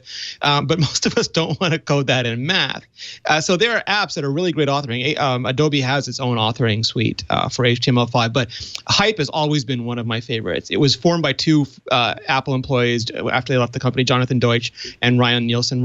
Ryan Nielsen has gone back, but Jonathan Deutsch is still there, still working on it. It's made by Tumult. It's a fantastic app. It just lets you create what you'd expect to create in Flash, especially if you go back to the early days of Macromedia and you remember how you would build things and create timelines for them and animations and transforms and everything. And Tumult's Hype lets you do that, and it's all converted into HTML5 coding, and then you can deploy it just as you would deploy any website, and it creates beautiful, interactive, really good-looking pages. And I've been a huge fan of theirs since they started, and so this still is a fan of theirs all today. HTML5. It doesn't. Yes. Interesting. Yeah. And again, if you were used to building with Flash, I think in some ways this makes better choices. Yeah. Wow. Yeah, and it looks gorgeous, and it performs well because you're not using a plugin, you're using all the native, and a lot of browsers, are accelerated, so you get all the advantages of writing native content. This looks great too. It's absolutely terrific. So Tumult, TUMULT.com, and the program is called Hype, HYPE. They have Hype 3 and Hype Pro and Hype Reflect. Yeah. All kinds of hype. People want more hype. You can't believe the hype. More hype. In this case, you can. TUMULT.com. And it's just a great group of people making it too. Nice. All right. We've saved the best for last, at least the most expensive. Alex Lindsay. No, I don't think so. So the one of the things that we're running into, and we're doing a lot of AR and VR research right now, and most of it right now has been in Unity, Unity3D.com, and Unity is it's Unity and Unreal Engine are really the two platforms that almost everybody's building VR and AR experiences. And we haven't had a ton of experience with Unreal. We understand that there are some advantages with particle systems and some other rendering advantages. But so far, we've done a lot of work in Unity 3D, and we're really happy with it. And one thing that a lot of people tweet towards me or email me or send things is, how can I get into the industry, or how can I get into the next thing? I'm looking for my next job. I would definitely suggest checking out Unity. I'm just as we look down the path of a lot of these platforms, as we look down in the fall and look into the demand among a lot of people that I know that are in this industry, the demand for Unity developers far outstrips the supply. And it's free to get into. You can download a version that I think has almost all the features in it for almost nothing, and the rest of them it's still a pretty low subscription rate to get into, but you can definitely get into it. And there's tons of learning materials. There's stuff on lynda.com. There's tons of other online courses that you can take. Our guys jumped into it, and it didn't take them very long to be publishing stuff on your phone, showing little AR things on our tables, that type of thing. And so it's a pretty straightforward process. There's lots of sample code. There's lots of other things that you can do there. So if you're thinking about the next thing you want to do, or you're thinking about adding something, I thought it would be a useful thing to say that I would highly suggest checking it out and playing with it. It might be your next career. It's going to be a busy couple years. Interesting. UNITY3D.com. And you're right. I see all of the ARKit demos that I see are many of them are done in Unity. So it's obviously it's just really easy to throw things together quickly and pop them up. And now a lot of the stuff you saw with Apple was a Unreal Engine was used in the Apple keynote. So that's another one to look at. Our experience so far has been the Unreal Engine's the learning curve has been a little heavier as we deal with it. The Unity one is much faster to get into. It's unsure whether either one will be a big winner or whether you need to know both or whatever. But AR VR kind of run on those two engines. and it's definitely worth checking out if you're looking at a career as a getting into college or getting out of college or college was long ago, and you're interested in this kind of thing. It's pretty high demand industry. Looks like subscription is how you go. There was some amazing, some of the early games for the Oculus Rift, the HTC Vive, were people who just took the engine and the in-game, the parts that it included, and they made lightsaber battles and dungeon crawlers, and they were amazing. Yeah. It's pretty cool. Is the personal enough, the free personal edition? To start with, absolutely. Okay. I mean, what you're really getting into as on the larger ones is, you're going to end up paying to support a lot more users. I mean, if you really turn it into an app, but the personal one's just fine to get started, to figure it out, to see if this is something you want to do, to see if you can build anything that you're interested in. There's no reason to go any higher. It plays the Unity logo, and there's a couple other limited features, but there's nothing that's going to stop you from seeing whether this is a worthwhile thing, and then you can move on to something else if it makes sense. Cool. I like it that they offer a free personal edition. That's really great. It's a great idea. Fellas, we've come to the end of another gripping edition. Oh, I was going to do my pick. I forgot. Hey. I often skip picks, but I thought I'd mention this one because I've been looking for a good case for my iPad Pro. This is the 10.5-inch. And Logitech, I think it was somebody in the chat room who mentioned that Logitech has created something they call the Slim Combo. I got, when the first iPad Pro came out, I got the Logitech keyboard. It was just so clunky and thick, I just decided to abandon it for Apple's Smart Keyboard. But I have been looking for something that covers the whole iPad and uses the Smart Connector. This is one of the few cases, keyboard combos for the iPad Pro that uses that, pogo pin Smart Connector on the bottom of the iPad. And I have to say, it's a lower cost case. It's only $130 compared to $160 for the Apple keyboard. It has a very nice physical keyboard. It's hard plastic. It's not Alcantara or whatever Apple's using. The keyboard, which is really nice, is backlit, has all of the special keys that you need for the iPad. And the case itself has a loop for the Apple Pencil, so you can keep that attached. I think it's a pretty nice case. A couple of negatives. One is that because it's detachable, just like the Apple Smart Keyboard cover, it detaches. And it's not the strongest grip ever, but I don't think that's anybody's fault. That's just how you have to do it. I do like it that instead of, like with the Smart Keyboard, you have only one angle, and I always found that folding around of the Smart Keyboard, kind of complicated and at the same time kind of wanky. This has a hard plastic kickstand that can go pretty much any angle, including a almost flat angle, kind of like the Surface Studio that I use here. So you can decide what angle you like best, and it actually works both in portrait and landscape mode. So if you want to, watch something in portrait or do something in portrait, you can detach the keyboard and use the kickstand, and it'll hold it up in portrait mode as well.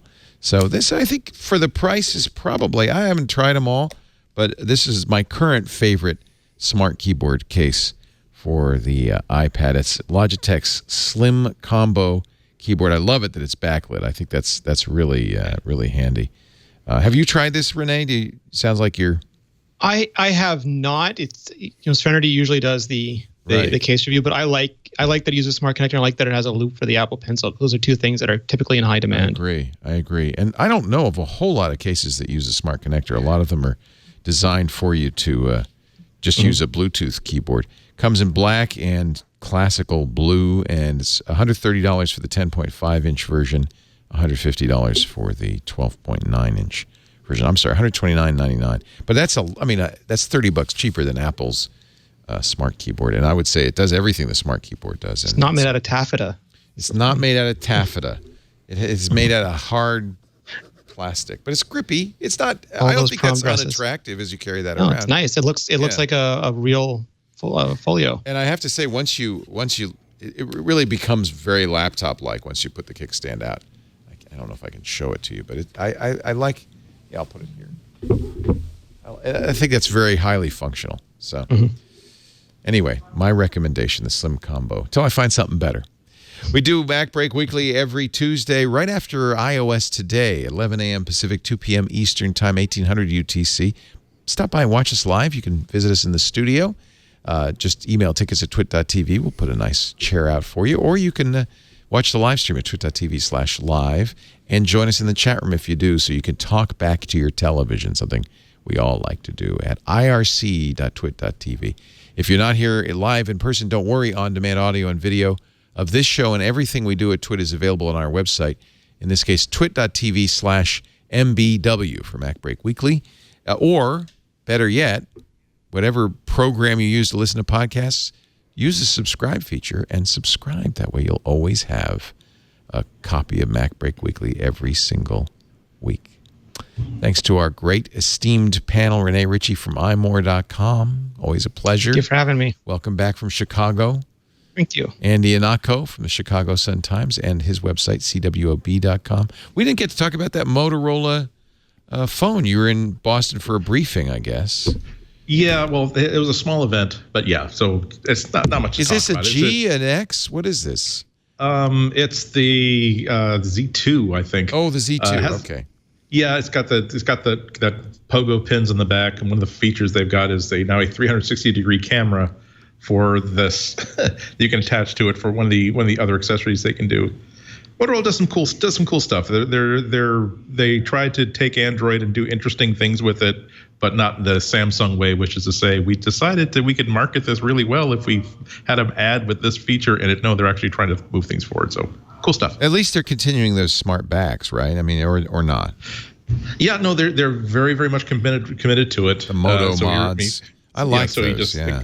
It's a great idea. I just hope that they keep thinking of good things to do with it. Right.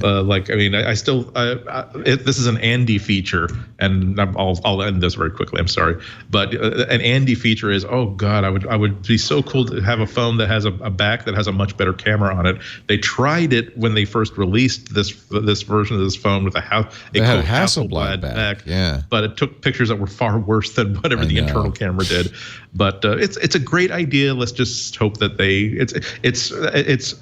the relevance to our show is that anytime that any phone maker has a really great idea, it's an opportunity for other phone makers to figure out how they can make that relevant and how to improve their own products, and it improves everybody's life. This is the Moto Z2. And August 10th, is that what they said on that date? Yeah, it's taking pre-orders today and be available pretty much everywhere in the United States starting next week. And they're kind of excited to get people to buy these, because if you buy one, I think you get a free Pico projector back, snap-on back. Oh, that's so you can actually be in this conference room and be watching Gunsmoke in your conference room, so long as all the lights are off, because these Pico projectors aren't really great for light. No, yeah, $500 unlocked, and then if you're at Verizon, for some reason $408. Yeah, that's why it was weird. It's like my list of questions was, okay, you just talked about it for 30 minutes. You didn't say how much this costs. Like, well, because we got lots of carriers, but ballpark $1,000, $8,000, $4.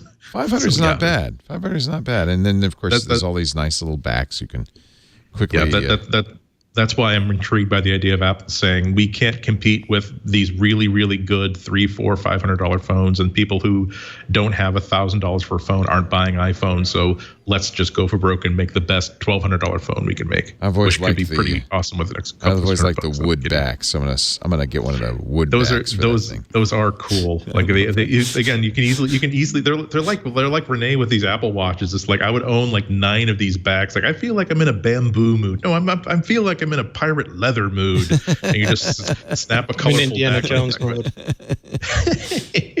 So they're giving. I gotta find where they're giving away the projector. I like that idea. Yeah. That's a note from the briefing. I don't have the actual details. Again, I came almost right from the briefing to here. Right. By the way, not for sale in Germany. For some reason, we don't know. Can I just, let's throw one piece of shade before we go, though. They made a big deal about it's the thinnest phone we've ever made. Just don't look at the side that has this big camera. This huge, it's the size of a dime, which actually it's the size of a nickel. Which I'm not ashamed of camera bump outs, but okay, just go easy on. Is it a good camera though? I mean, if it's a good camera, that's okay. I would actually pay money for a camera bump on the MacBook. We can get them over. Yeah. I mean, for better. Well, it's twin lenses. I literally just took it out of the box while I was sitting down here for the show, and so I'll probably do some shooting with it in the limited time I have before I get my train home today. But twin 12 megapixel cameras on the front there. Everyone has. Is this the Z2 Force? Yes. I'm sorry. It's the Moto Z2 Force. Force. Okay. So yeah. There you go. And that's the one. Yeah. And there's a rebate for that. That you get if you buy the Pico projector. There's a rebate, which is like $300. That's actually a good deal. Yeah. Yeah. It's cool, and you can buy like really good speakers that only make it about double as thick. Yeah. I like the idea of people who think that a speaker is ridiculous don't have to buy it, but people are like, no, I really like. I walk around with my phone all the time, and that would be so. We'll see how it Looks like you have to buy it not from Motorola directly, but through a partner to get the rebate. Yeah, Best Buy has them. They're AT&T, really Best happy Buy, about how Sprint, much. T-Mobile, Verizon, US Cellular. Good. I'm glad. I want to see Moto continue to succeed. I really like the Moto X, and again, more people putting their own ideas into phones makes it better for consumers everywhere. So I'm all for it. All right. Hey, thank you, Andy. Thank you also, of course, to Alex Lindsay. He's at the Pixel Core, pixelcore.com. Follow him on the Twitter if you want to know what he's up to. AlexLindSay. And I'll be in. I should be on the show, but I'll be in Pittsburgh next week, visiting family and doing some work. So I'm probably going to do some kind of get together. So, good.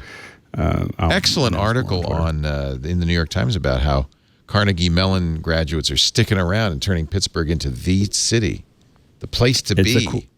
It's hard to get over the sports culture and like Steel Town. Steelers.